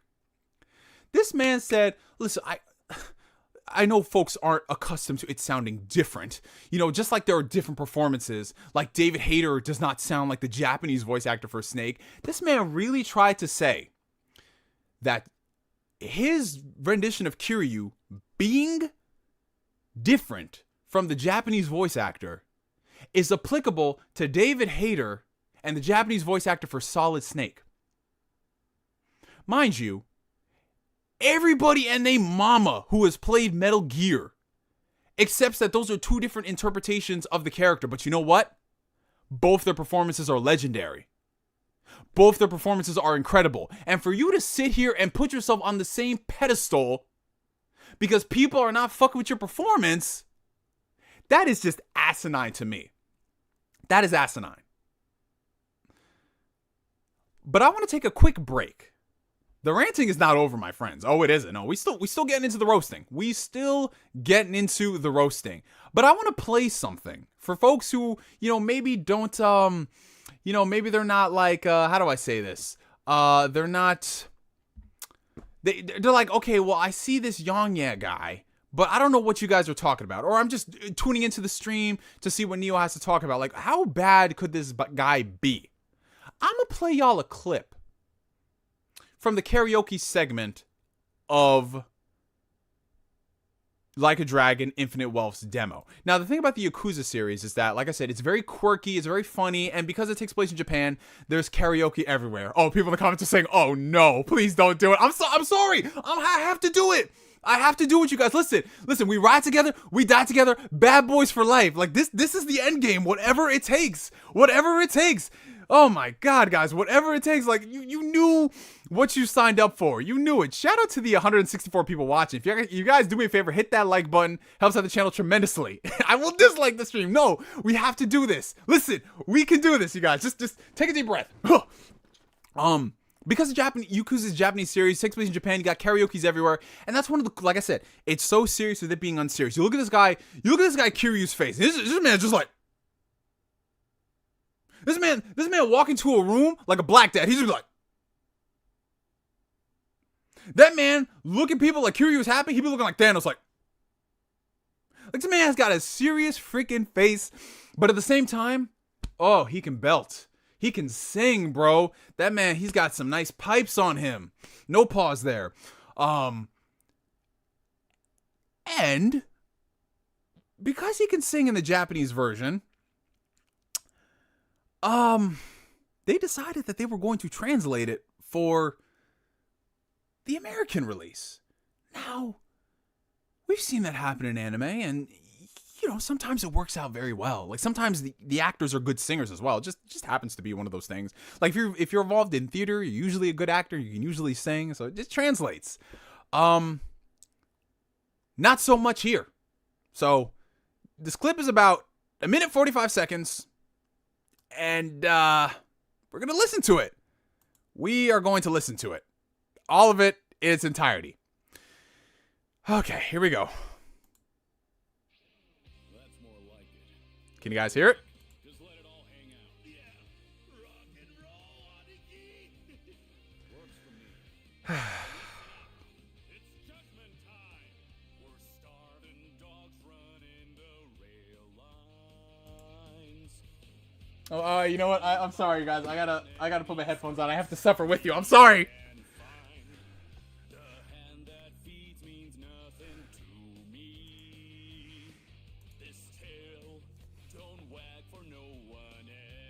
Bro, they auto-tuned the shit out of this.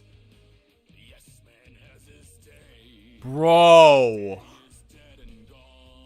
Oh, wait, hold on. You said it's too quiet? You guys said it's too quiet? Oh, no. You guys said it's too quiet? Oh, my God. No, I gotta bump this up then. I can't. It's really low? Oh, no. All right, hold on. Yes. Okay, how about now? Here we go.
Oh, you definitely breaking something.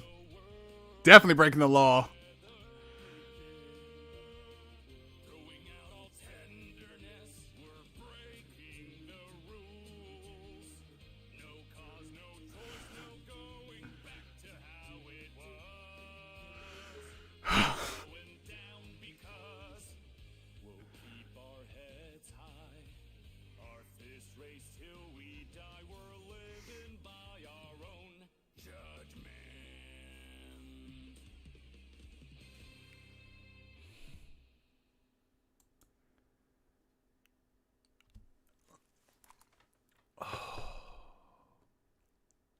Is anyone alive?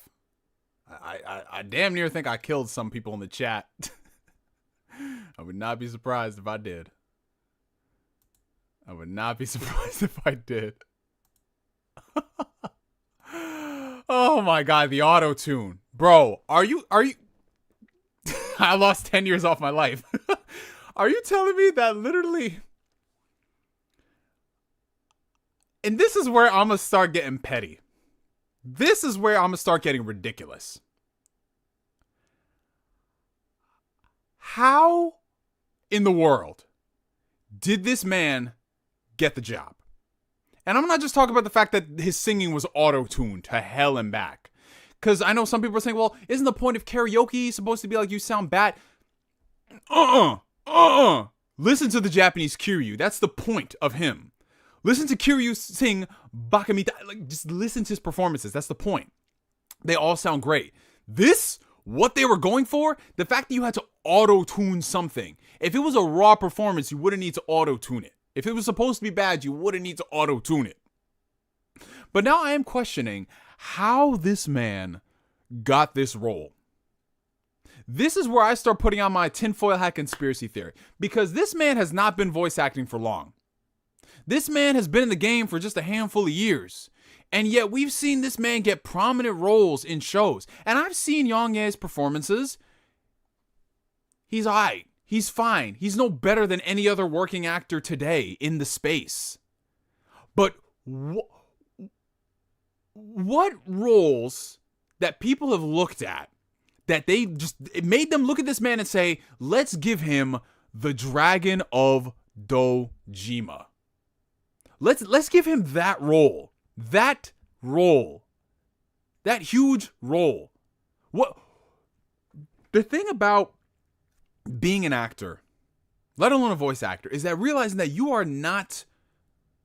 you cannot be fit for every single role in the world.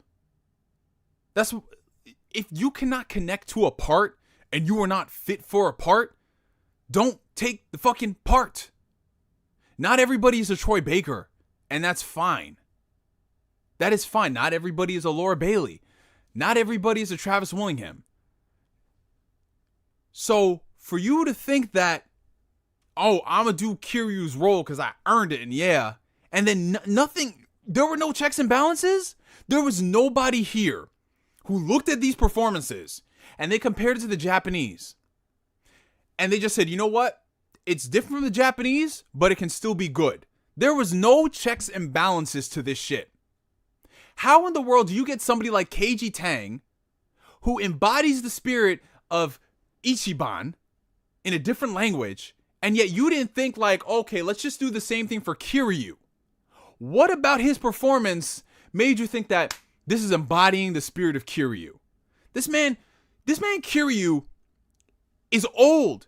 This man Kiryu is over 50 years. He doesn't look like it, but he's over 50 years old in the new game.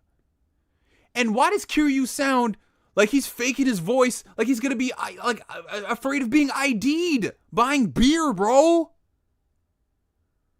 Like, what? What? At what point, you could say that, okay, it's not all the blame is on YongYea, it's also the casting director, but I want to know what this casting director been smoking? What had been smoking? Because I need some of that shit, bro. That's the most high, that is the most designer bath salts that somebody could ever be on, that they said, you know what? Let's get this. And what kills me is that we know part of the reason why he got this role. We know part of the reason why he got this role because it's already been confirmed. It's already been confirmed. What they've been doing with the casting of the Yakuza games, since they've had the dubs, is they're doing more appropriate casting.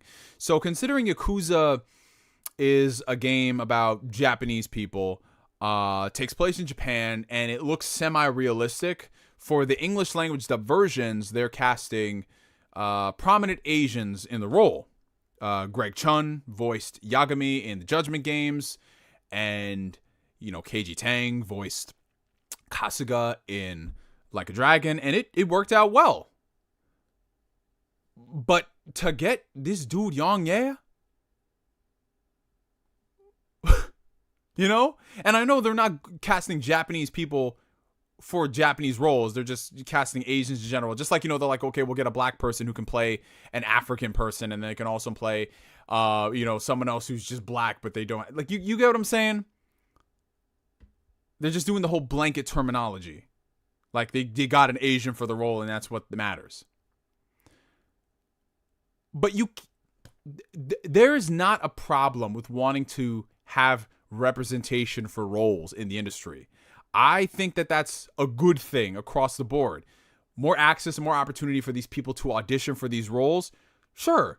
But what happens is that it becomes extremely slippery slope. Because if you start casting folks just because of their ethnicity and not the talent, it has to be both. You have to be Asian, and then you also have to be really fucking talented. But all we got is just half of that here. We don't have this part. And this part is the most important part, the acting part. We got that with KG Tang. He's Asian, and he's also a great fucking actor. And then we did not get that here with Kiryu, which makes it hurt even more because Kiryu has been around for the longest time. And just based off of the story content that we're leading into with the next game after this, Like a Dragon Infinite Wealth, it's looking like there's going to be some very serious story beats with Kiryu. And I don't think that this man is up to snuff for that shit. I don't, man. I don't. And it's just, it's pathetic, dude.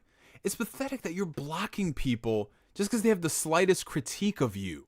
I'm not talking about the ridiculous folk out there who are saying crazy shit. Sure, block them. But when it's just like regular Joe Schmoes, like I've had some of my homies comment saying like, yeah, man, listen, I don't think that you were right for this part, or like tame, docile shit. Blocked. That is just, that's pathetic, dude. And you're trying to be an actor. Like, I'm sorry, like, what is going on with this new generation of people that are so fucking sheltered that they think that like no is bad? Or they think that like just someone saying like, not really, is just an attack on them. I don't get it, dude. I don't fucking get it.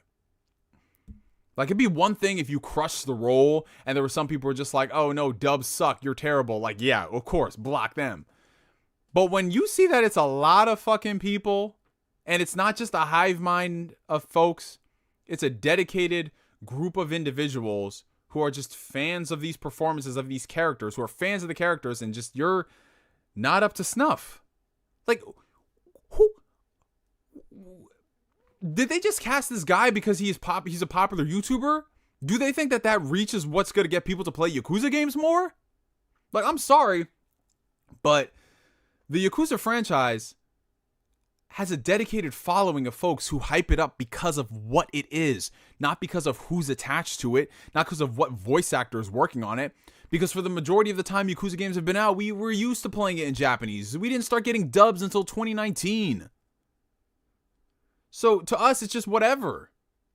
And the thing is, I'm not like some of these people who say that, oh, dubs suck. Why would you play a Yakuza game in English? No. Because Yakuza Like a Dragon, so many of my friends who I know personally, who I've had drinks with, who I talk to every day, said that they would not have played Yakuza Like a Dragon if it didn't have a dub. Me personally, I'm just like, why can't you play with subtitles? Like, it's just a thing. But the dub to them was good enough that it was that barrier of entry that is suddenly gone. And now it's just like, oh, you can introduce more people to this. And that's what it's all about. And this hurts dubs. This hurts dubs when you're casting this dude who's not great. Like, and how are you going to... Dude, all right, and this is the last thing. This is the last thing I will say. Just like how this was my last tweet. How can you sit here as an actor in the industry, criticize a fellow actor in the game? You already know where I'm going with this. How does YongYea get on his pedestal and criticize someone like Chris Pratt for Mario, which I'll be honest, all of us and a mama, we all criticized Chris Pratt when we heard that casting come out. We're just like, what? They're just casting Chris Pratt because he's Star-Lord and he's popular and blah, blah, blah. But then you know what? We saw the movie. Wasn't that bad. He wasn't that bad at all. He was definitely different from what we were used to, but he wasn't that bad. It wasn't just the Chris Pratt voice like we all thought it was. It wasn't just Star-Lord. He actually put effort into that. But to come out here and do all of that stuff and all that crying and all that just whole shit that everybody in the voice actor game did against Chris Pratt, and yet you, who literally did every single thing that you accused Christopher Pratt of doing, you get mad when people give that same energy in return. I'm sorry, YongYea, but you can't have it both ways, bro. You can't sit here and say that, well, Chris Pratt is a bigger actor, and you know they're used to the criticism, and I'm just wee little tiny YongYea. Like, yeah. No, you can't do that shit. You cannot do that shit, bro. You can't sit here and say like you can't. It's the pot calling the kettle black, bro. Just accept it. Either it's all okay and you can criticize and then get the energy in return, or it's not. Like, seriously. It's always those who live in glass houses who are the first to throw the proverbial glass microphone. But man, seriously. That's just hilarious to me. That's just so funny. But yeah, that's all I gotta say about this YongYea controversy, you guys. It felt kind of good channeling a little bit of the 2016 Neo. I could have gotten crazier, but I was just like, let me not, you guys. Let me not. But yeah, now that we've went ahead and we have done that, comment down below and let me know what you guys think about YongYea as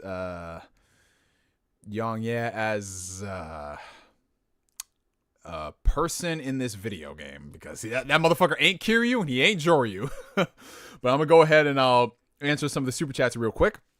We've got a $2 Australian super chat coming in from Valkyne24. More like YongYea nah. Yeah, that's what people have been saying. Someone called them like Yong nah. I mean, honestly, bro, it is what it is, man. We got 199 coming in from J-Fan. Gusteau was wrong. Not everyone can cook. Now that's a fact, bro. There's some people out there who, you know what? Maybe you excel at reading news article videos and saying industry bad. Like, maybe that's just your niche. That's your wheelhouse. And that's fine. That's fine, bro. That's fine. Like, just, you know what? Like, sometimes not everybody should be reaching for the moon. That's all I'll say.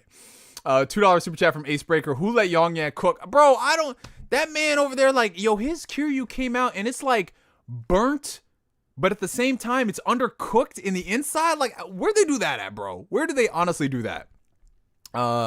We got a $5 super chat coming in from DIMWITMONKEY. He's Oprah. You get a ban. You get a ban. Everyone gets a ban, dude. I will just never forget. And you know what? I said I was done. But listen, this is where all the anger and the animosity came from. I figured it out when I was talking to my boys about it, because we were just like laughing, like they're like, oh shit, Neo got blocked by YongYea, and I was just like, I don't give a fuck about it. And then I sat on that for a second. I was just like, why was I mad that I got blocked? Because you guys know I normally don't do that. I don't go on there and say, oh, I got blocked by this person or whatever. I don't care. And then it hit me. The reason why I was so upset is because I got a bone to pick with so many of those people from that 2020 era. You guys already know where I'm going with this. Cyberpunk 2077. Him and a whole bunch of people in that circle who had early access to the game, who were speaking the praises of the game, who were doing all this stuff. They were sent merchandise, they were sent computers, they were sent yellow chairs, all of that stuff. Yet not one single person in that group of people, not one single person rose, like, who pressed any buttons to alert of any alarms about the fact that they weren't able to show off console footage. They weren't able to show off their own footage for reviews. They weren't able, like, all of these stupid and really sneaky things that CD Projekt Red was doing to hide the fact that Cyberpunk 2077 was a mess on consoles. All of those things that these people are the first to get online and say to people, like, oh, this is bad, this is anti-consumer, this is terrible, why are they doing this, you shouldn't do that. None of those people had anything to say. They didn't raise any red flags. They were there gloating about the game. It's amazing. Look at this chair I got, man. My ass cheeks have never felt more comfortable. None of those people. And yet, when the game comes out and people were just like, wait a minute, what the fuck? You guys said, they were all so quiet about it. They were quiet as a church mouse. Every single one of them. Every single one of them. And I don't bring this up like I don't like bringing up old shit like that. But it's indicative. You have all this energy to be not like them. And yet you are exactly like them. Exactly like them. You can't say, like, you know the game. You know the game, baby. You know the game. This is not new. Your integrity is tarnished. Sure, other people have forgot it, but no, I didn't forget it. It's just like, dude. Hell hath no fury like Neo scorned over Cyberpunk 2077. Because, listen, it'd be one thing if you had no involvement in the game, that's fine. But when you come out here and you're doing all this shit, and you got all this energy for everybody else, bro, like, cut the nonsense out, dude. Like, stop it. And then you divvy out a fake apology a year later, and, oh, I got it wrong or whatever. Like, no, motherfucker, you were not. Listen, man. Listen.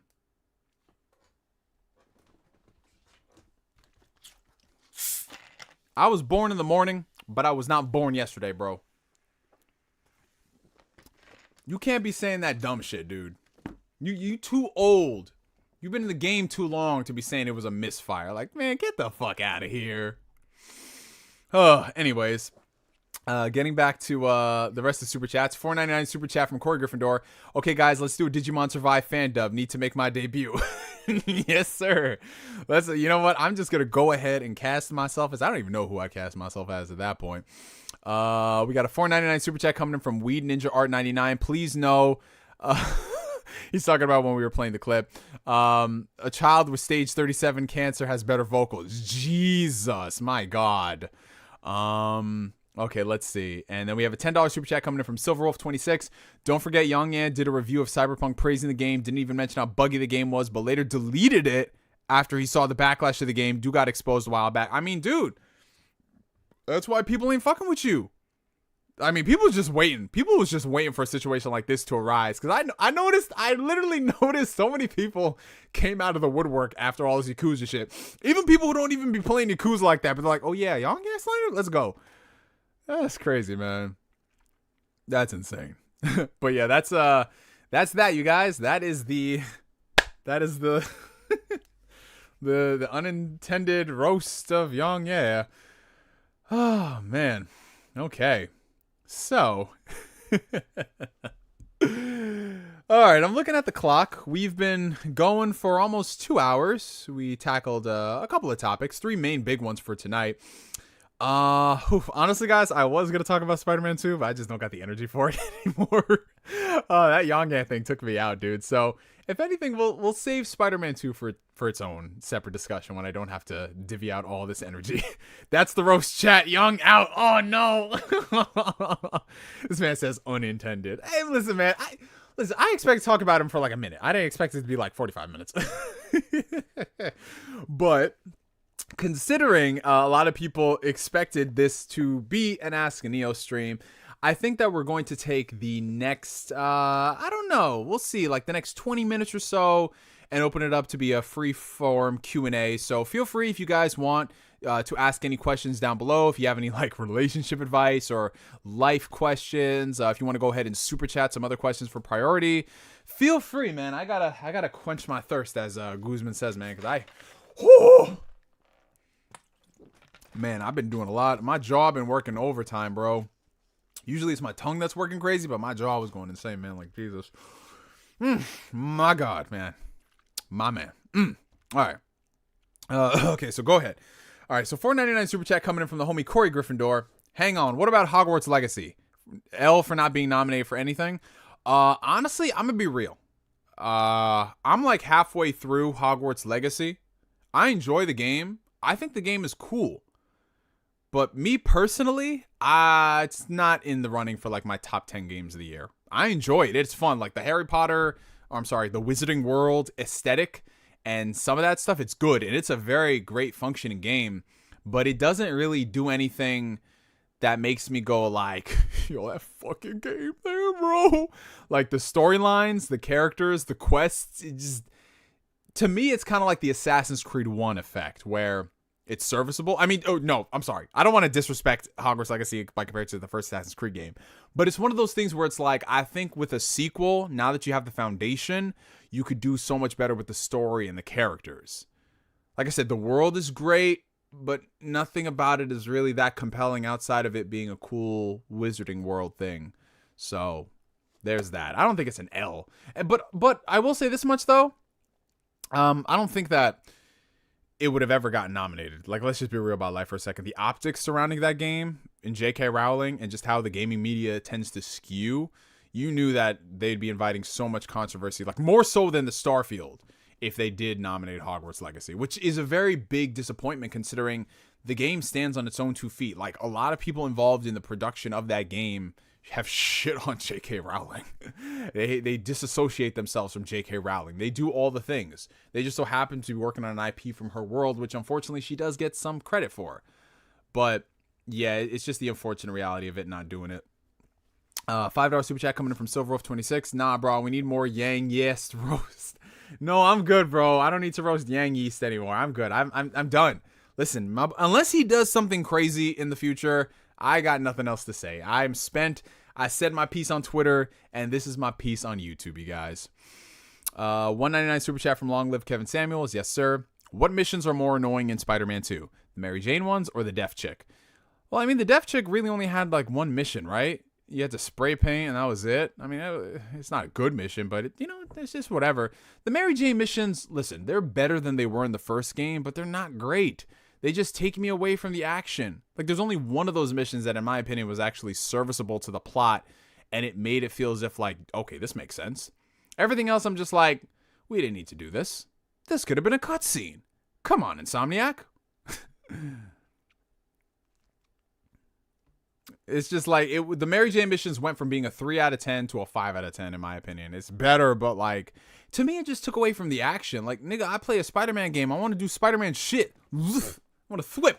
I want to do that, man. I want to beat people, man. I don't want to play the freaking Black Widow spin-off game with Mary Jane and her taser.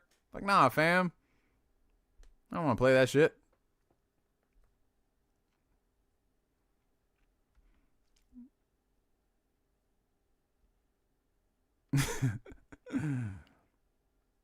Hogwarts Legacy was definitely a very offensive. After all, how could they force us to play as a British person? Oh, man. This man Flame has got slander for the British? Oh, here we go. We got $4.99 super chat coming in from the homie Kory Gryffindor. How much you want to bet when they remake Persona 4, YongYea is going to voice either you or Kanji?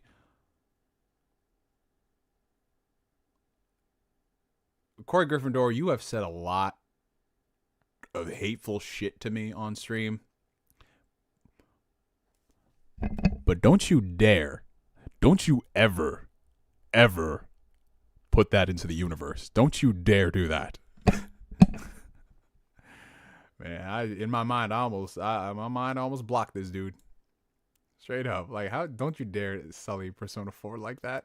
Don't do that to me. Persona 4 is one of my all-time favorite games, dude. Let that man be a social link, and that's it. And I'm about to ban this motherfucker so quick. I'm telling you, everybody came out the woodwork when he said that slanderous shit. You don't do that. Oh, God, just don't do it, man. Listen, just let him be a social link and leave it alone. If he's the protagonist in Persona 6, oh, I'm playing that game in Japanese. That's my first Persona game playthrough in Japanese, baby. Let's go. Okay, let's see. Do you prefer Spider-Man 2018 or Spider-Man 2? Personally, I prefer 2018 story, but the traversal is miles better in the second. I prefer Spider-Man 2's gameplay. I prefer the gameplay way more in the sequel, and I prefer some of the set pieces more in the sequel, but I think the story overall was stronger in the first game. I think that what they had going on with Peter, his dynamic with Doc Ock and everything surrounding that in the first game was much better. The sequel, it did a lot of stuff with the story, And honest to God, like, this isn't a spoiler since you guys know my thoughts. I feel like Miles was handled way better in the sequel by comparison to Peter. Peter in Spider-Man 2 is essentially a better version of Sam Raimi's Spider-Man 3. Like, that's really all it is. And that was very disappointing. Like, Peter took a major backseat by comparison to the first game in his character development. And it's just, it's like, bro, why you stay taking L's in this game? Let's see. Any more questions? Persona 6 about to be a skip. I tell you what. Hey Neo, do you own any manga, and what ongoing series are you reading? So I'm not really reading too much manga at the moment. I go through phases where I read a lot of comics, then I'll take a break from comics and I'll read a lot of manga. But yeah, I have a lot of manga. You can't really see it, but it's like all the way. Well, I mean, like all the way in the back over there. I have a shit ton of manga. I just bought a bunch of the Fullmetal Alchemist hardcover editions because they're just so beautiful, and I love Fullmetal Alchemist, but I've never owned the entire manga, so I've been collecting those. The last manga that I did read a lot of was 20th Century Boys, because I rewatched Monster, and I love Urasawa, so I was just like, let me go ahead and read a lot of 20th Century Boys. So yeah, that was that. And shit, before that, what was it? I read a lot of OG One Piece. Yeah, I read a little bit of Chainsaw Man.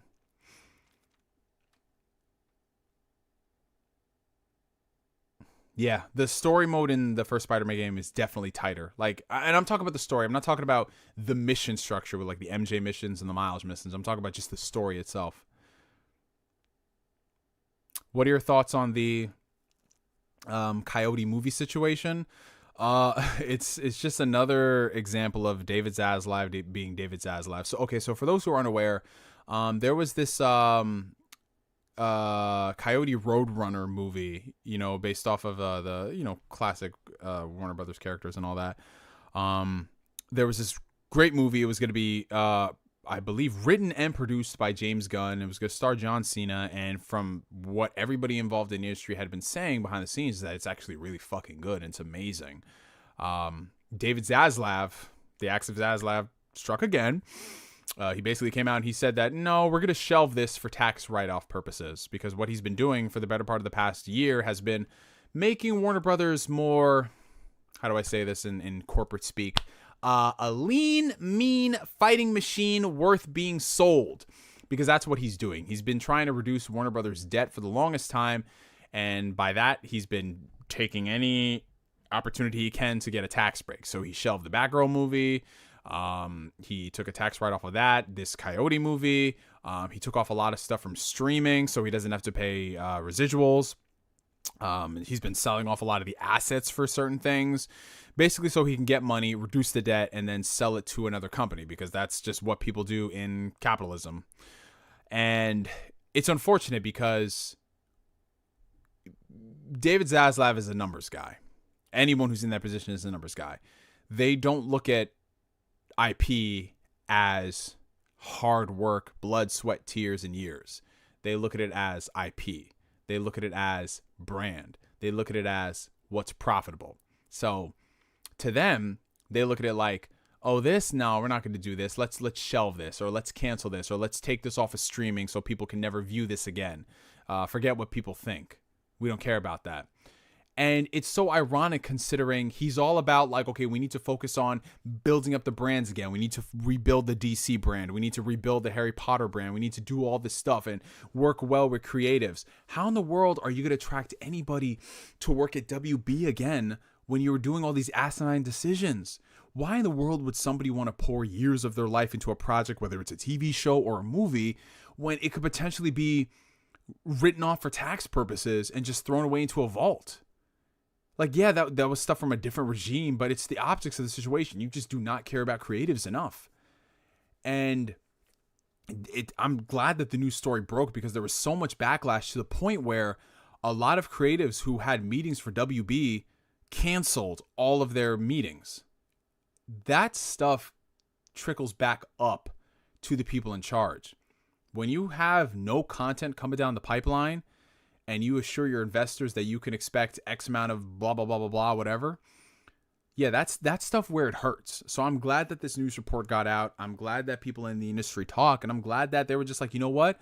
We're going to take a stand and we're not going to work for you. That's where real change is going to come. Like, sure, people like us will complain about it online, but you know what? People like us complaining about it, it gets visibility out there, and people start talking. And then people start talking, and people involved in the projects are just like, nah, let's do something else with someone else. So now what they're going to do is they're going to give us the opportunity for another studio to purchase the rights, another streamer. And they're going to be shopping it around to folks. But that's just so fucking funny, bro. You couldn't have done that in the first place. You couldn't have said, hey, listen, Netflix, here's this movie. We don't care how much money you're going to give us for it. Just take it. Like, you would think that that would be the most logical approach if you don't want to release it yourself and take an L. It's an IP associated with it. Roadrunner Coyote, like, come on, bro.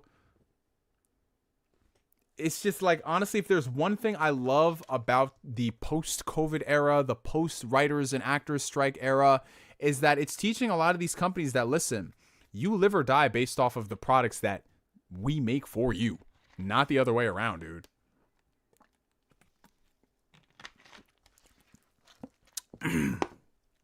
Oh, man. Okay, so let's see. Have you seen season 2 of Jujutsu Kaisen yet? Bro, it's lit. I started a little bit of it a few months ago, but I never finished it. But I'm very excited to continue because I've heard it's like insanely good. And I always ask people, I'm like straight up like, is this good because y'all are hype beast, or is this legitimately good? And everyone is just like, no, dude. We know you're gonna like this. And I'm like, okay. Because that's the thing. Like, sometimes niggas be gassing shit up, and I'm like, but in terms of stuff that is gas, and I will highly recommend you guys check it out. If y'all have Netflix, Pluto, it's a Naoki Urasawa series. Came out in the early 2000s, and now it finally got an anime. Phenomenal stuff, dude. Oh my god. If you love Monster, you are gonna love this shit. It's just like, the best way, here's the pitch. So you guys know Astro Boy, right? Astro Boy. Imagine if, like, Urasawa got a chance to write an Astro Boy story, and it's Urasawa, so, you know, he's just very deep with his writing, and there's a murder mystery attached to it. It's fucking awesome. I love it. It's on Netflix. It's 8 episodes. They're like an hour long. Oh, it's great stuff. It's got a really good English dub, too. $10 super chat coming in from the homie Nostalgia. Hey, Nostalgia Trip. Long time no see, dude. How you been? He says, hey, Neo, it's been a while. Absolutely. Hope you're doing well. I've been doing great, you guys. I have been doing very, very well. Have you been watching Frame Beyond Journey's End? I completely recommend it. Also, what are your thoughts on the Boogie 2998 documentary? So, no, I haven't been watching that. I have a big list of things that I need to catch up on. Like, I'm finishing up Pluto. There's another show on Netflix that people have been telling me to watch. Blue Wandering Samurai, something. Blue Lock Samurai. Like, you know, the thing with the blue and the samurai in the title. People say that. But yeah, that's on my list. There's a bunch of other stuff as well. Like I said, Jujutsu Kaisen Season 2. So yeah, I'm adding stuff. And if you say it's fire, I'll add it to the list. But yeah, so the Boogie 2988 documentary. Oh my God, you guys, have you guys seen this? Have any of you guys seen that Boogie documentary yet? Have you guys seen that Boogie documentary on YouTube? It's like, I think, an hour long. I just watched it. I think it was like a week or two back. Man, that boy is a mess. It's almost to the point where not that I feel bad. I never feel bad for a person in the sense that I feel sad for them. I feel bad because it's just like, damn, you really did all this, dude.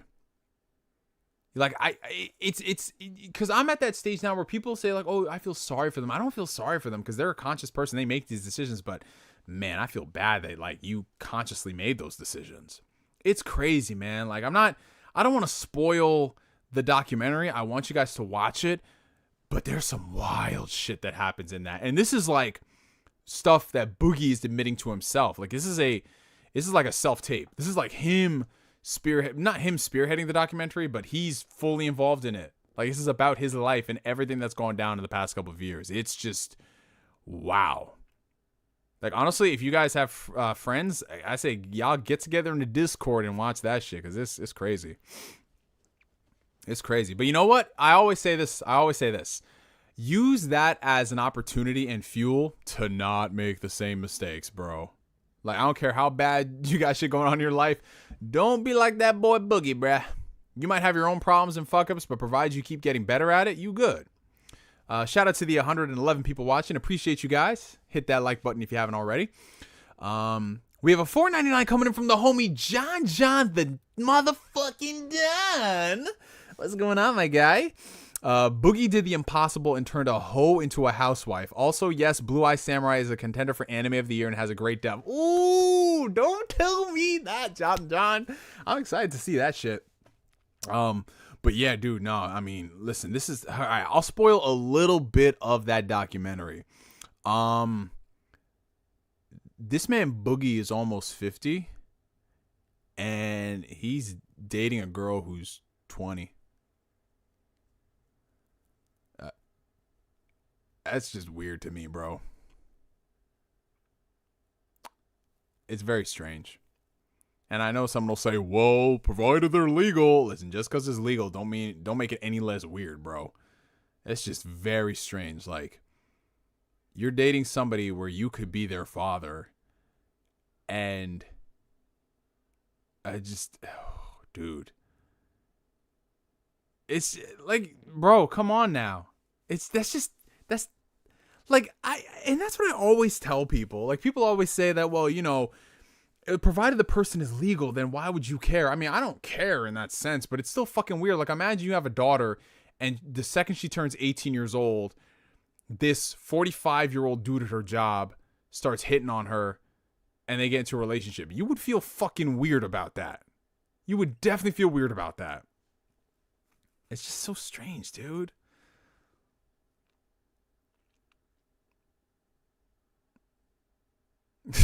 Yo, Steve Killer, he says, shit, if R. Kelly can do it, why can't I? Boogie probably. Oh, man. That's insane. Dating people you have no commonality with is a big time weird. Yeah, like, I'm not saying that you can't date people who are a few years younger than you or whatever. Like, honestly, like, after, I'll say this much. After the age of, like, 25, nigga, we all old. You know what I'm saying? Like, after the age of 25, it's not a big deal. But when you're 19, 20, and you're dating a dude who's 45, almost 50... like, I'm sorry, bro. That's,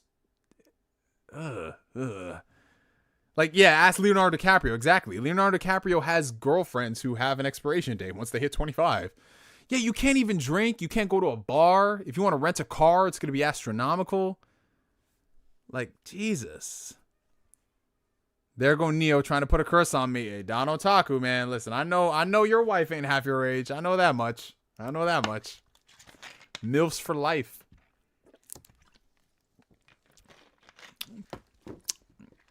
I had companionship with a woman who was like in her late 40s. But mind you, I was in my late 20s. So it's not that big a deal.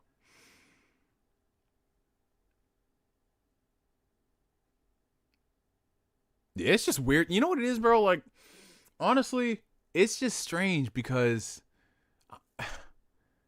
like, what do you really have in common with somebody who's 30 years younger than you? Mentally, you've got something that either you got wrong or you just want someone who hasn't been, in your words, perverted by whatever and so judgmental and has standards or whatever. It's just nasty, bruh. That ain't right. Yeah, that ain't right, bro. That ain't right, man. But but honestly, I will say this much, though. If you haven't seen that documentary, be forewarned. Because you gonna see some parts of that man Boogie's body that you probably haven't seen. Yeah.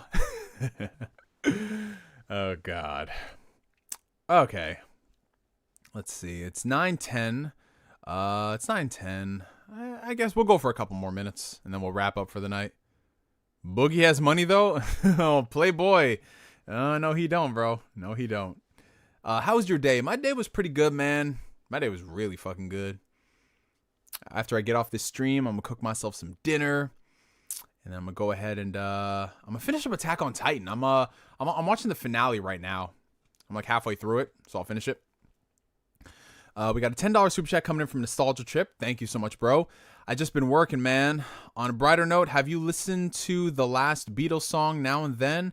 As for Fran, think if a fantasy series had an after story after beating the big bad. Oh, so it's like an epilogue story type of shit. Is that what you're saying? So it's like, okay, we beat the main boss. Now what do we do? Well, Now we get to live our lives in peace.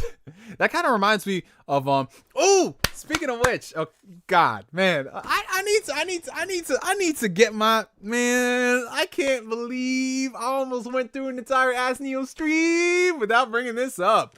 All right, you guys, did you know that in the year of our Lord 2023, your boy Neo has been beating video games? Man, I've beat more video games this year than I beat my meat. It's crazy. Like, bro. Last night, your boy Neo finally finished up Tales of Arise. That's right, you guys. So for those who don't know, there's been an ongoing joke going on Ask Neo for the past 2 years where Tales of Arise, I was at the final boss. Not because the boss was difficult, because the game's final act had burnt me out so much that I was just like, you know what? I want to play something else. I'm putting this game down. I don't want to play this shit anymore. And I had to take beatings and lashings from all the people in this community. Yeah, I'm going that crazy because they said, "Oh man, you know what? I'm gonna go ahead and I'm gonna get married before this dude Neo beats Tales of Arise." You know, like I'm saying all that slanderous shit. And I'm just like, all right, sure. So you know what I did? I was like, you know what? Let me re-download that Tales of Arise. I don't know what prompted me to do that. I was just, let me re-download this game. I beat that boss in 5 minutes. And then I posted my photos on Twitter, and then, the usual suspects, they couldn't handle it, bro. They couldn't handle it. Tales of Arise is my first Tales game I played. Yes, sir, Gabe. It did not take 3 years to beat that game. That game's already been out for 2 years. Dang it. And they just couldn't handle it. You know, Flame is in shambles. Don Otaku he's on life alert right now. You know, like they lost it, bro. They lost it. But yeah, I beat the game, and now I'm excited to play the DLC. I should probably have the DLC done. Shit, man. By the time YongYea gives a good Kiryu performance, so shit, man. Like probably never. I'll have it beaten before then. I know that much. But yeah. So Tales of Arise is complete. Been going through a lot of games, finishing a lot of games. Man, I'm gonna be finishing a lot of games before the end of the year, bro. You just want your Shinjiest congratulations, don't you? No, listen, Nostalgia Trip, I'm not gloating about it. All I'm saying is I just beat the accusations. I beat the accusations. I'm a free man, bro. They didn't want me to succeed. They didn't want me to succeed, but I did. I did. This year has been a year of finishing some video games. About time you finish Tales of Rise. Yes. But yeah, I'm surprisingly no comments from Braxton about this, so that's a good thing. $5 super chat from Don Otaku. I'm about to get off work in 15 minutes, eat my girl's home cooking, eat my girl, and then catch up on some anime. Yes, sir. You know what? That is probably the best comment Don Otaku has ever left in his life. Shout out to you, bro. Shout out to your girl too, I hope, man. Oh man. Okay, so let's see. We'll go for 5 more minutes, guys. Have you watched the completionist charity controversy? No, but I've heard some people tweet about it. Someone said he was like keeping the money from charity or something like that. And I mean, honestly, with situations like this, I like to wait till I get the full news before I publicly condemn a person. Cause that's a big accusation, but I want to see, cause that's he got to speak on it, because you can't be keeping money from charity for fucking charity. But yeah, I'll go ahead and it's a video. Is it like a documentary or some shit? Well, not a documentary, but like a whole video. Because if so, I'll go ahead and watch that.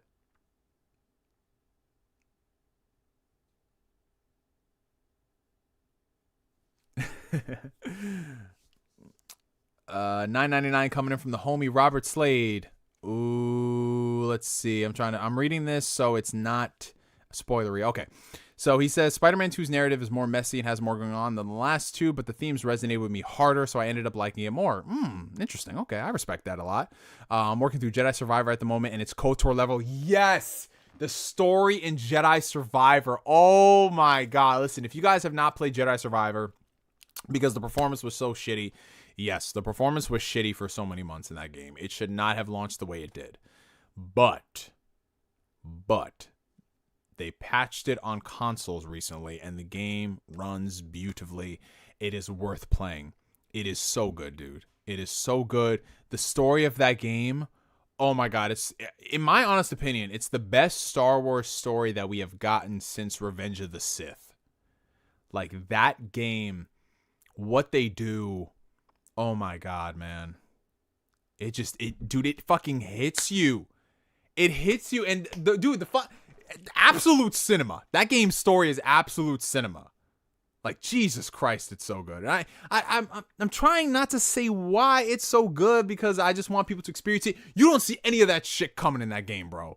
And then it happens, you're like, what the fuck? And then more shit happens, and you're like, what the fuck? And then the ending of the game happens, and you're like, dog, what the fuck?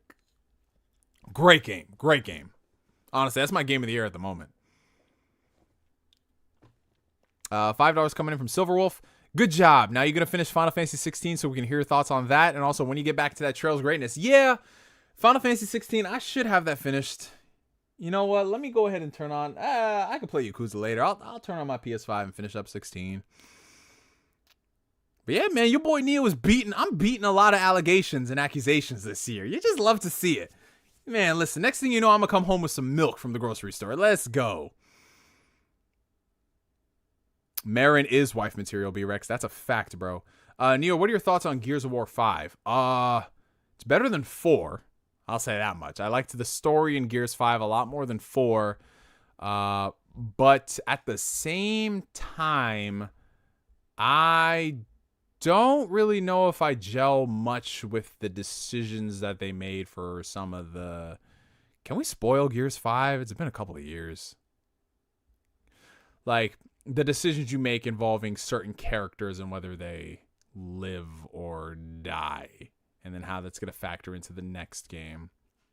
I don't know. Shout out to Neo for beating the cases. Absolutely, man. Listen, I got a good lawyer, and his name is Qmon too. Let's go. Somebody clip Neo say, man, I'm be beaten, and just like that. Jason's going to do that. Jason's definitely going to do that. All them allegations and all that meat. Look at all that juice.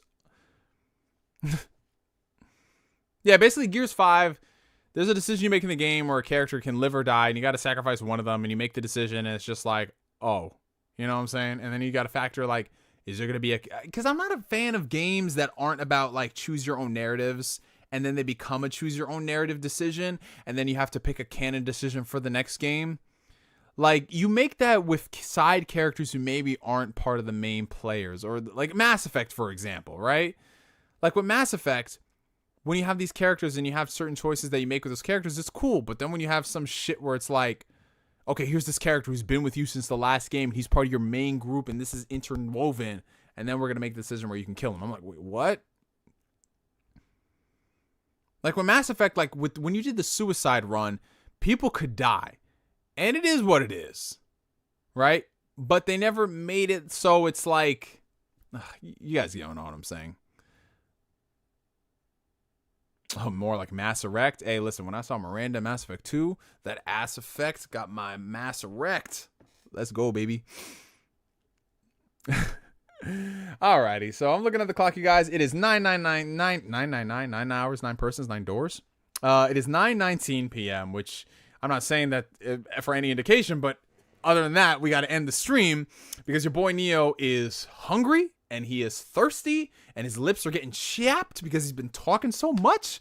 And yeah, that's we got to wrap up the stream for the night. Okay, so first things first, even though this is not an Ask Neo stream, we got to have ourselves an impromptu hydration check because I can't do my outro with just how dehydrated I feel. So everybody grab your favorite H2O beverage of choice, and on the count of 3, we're going to chug that bish. David Big Lad, where you at? Get the vodka, my brother. So on the count of 3, you guys, we're going to chug. 1, 2, 3, hydration. H2O time, boys, indeed. Get that vodka. Or in some cases, that Gentleman Jack. Oh, man. Before we go, we did get a $4.99 super chat coming in from Robert Slade. Thank you, bro. Which is more exciting, Rise of the Ronin from Team Ninja or Metaphor ReFantasio from Atlas? Think those two are new IPs I'm most excited for next year. To me personally, I would say Metaphor ReFantasio just because I love a lot of Atlas RPGs and that's like their next huge title. So I'm excited for that one more than Rise of the Ronin.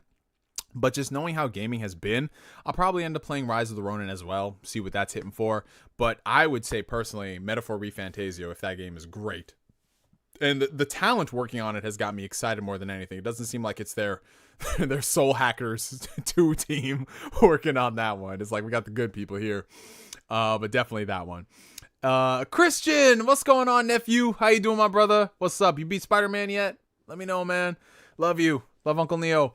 But yeah, first things first, I want to say thank you guys for so much for coming through to the stream. Thank you so much to everybody. Like, we got a lot of new people in here. If there's anyone who is in here who's catching the stream for the very first time, comment down below and let me know. We got a lot of the old regulars in the chat as well. Thank you guys so much. If you do me a favor before you go, hit that like button. Helps out the channel tremendously. And if you are listening to this, whether it's now or on the playback, offer your feedback as far as this format is concerned. Did you guys like this, where we have our particular topics, we discuss it, we have the breaks in between to handle the super chats, and then we have like a little bit of a post, just like chill session. And then, later on down the road for other streams, we'll have like the Ask Neos, where it can literally just be this for like 2 hours or so. I think that it went over rather well. I'll have the timestamps up for this stream later on in the evening, so if you guys are watching it now, like there's some people who are joining who are going to run this back later, I'll have the timestamps there so you guys won't have to worry about like scrubbing through the videos. But yeah, you guys, thank you so much again for all you do. Thank you so much for all the channel members. Thank you so much for all the super chats, you guys. We will be back next Thursday, but next Tuesday for this show, which I just be calling it, hey man, listen, I think that's gonna stick, because that's something I say a lot with the streams, and it's just like one of those things like, yeah, you know what, let's just call it that. But we do need to find another night for Ask Neo. I was thinking maybe doing them potentially Monday evenings or Wednesday nights. It could fluctuate on those two things, but I think for the time being, having Tuesday nights be this kind of a show thing is working out pretty well. We had a lot of great viewer retention, and just having all the topics here, it just seems to work. It seems to be working out very, very well for us. But yeah, you guys, enjoy the rest of your mornings, your evenings, your afternoons, what have you. Get a lot of gaming in, eat a lot of great food, have a lot of great sex, and for me to you for now, my name is NGS signing out, and like always, I will catch you guys later. Peace out, y'all. Have a good one.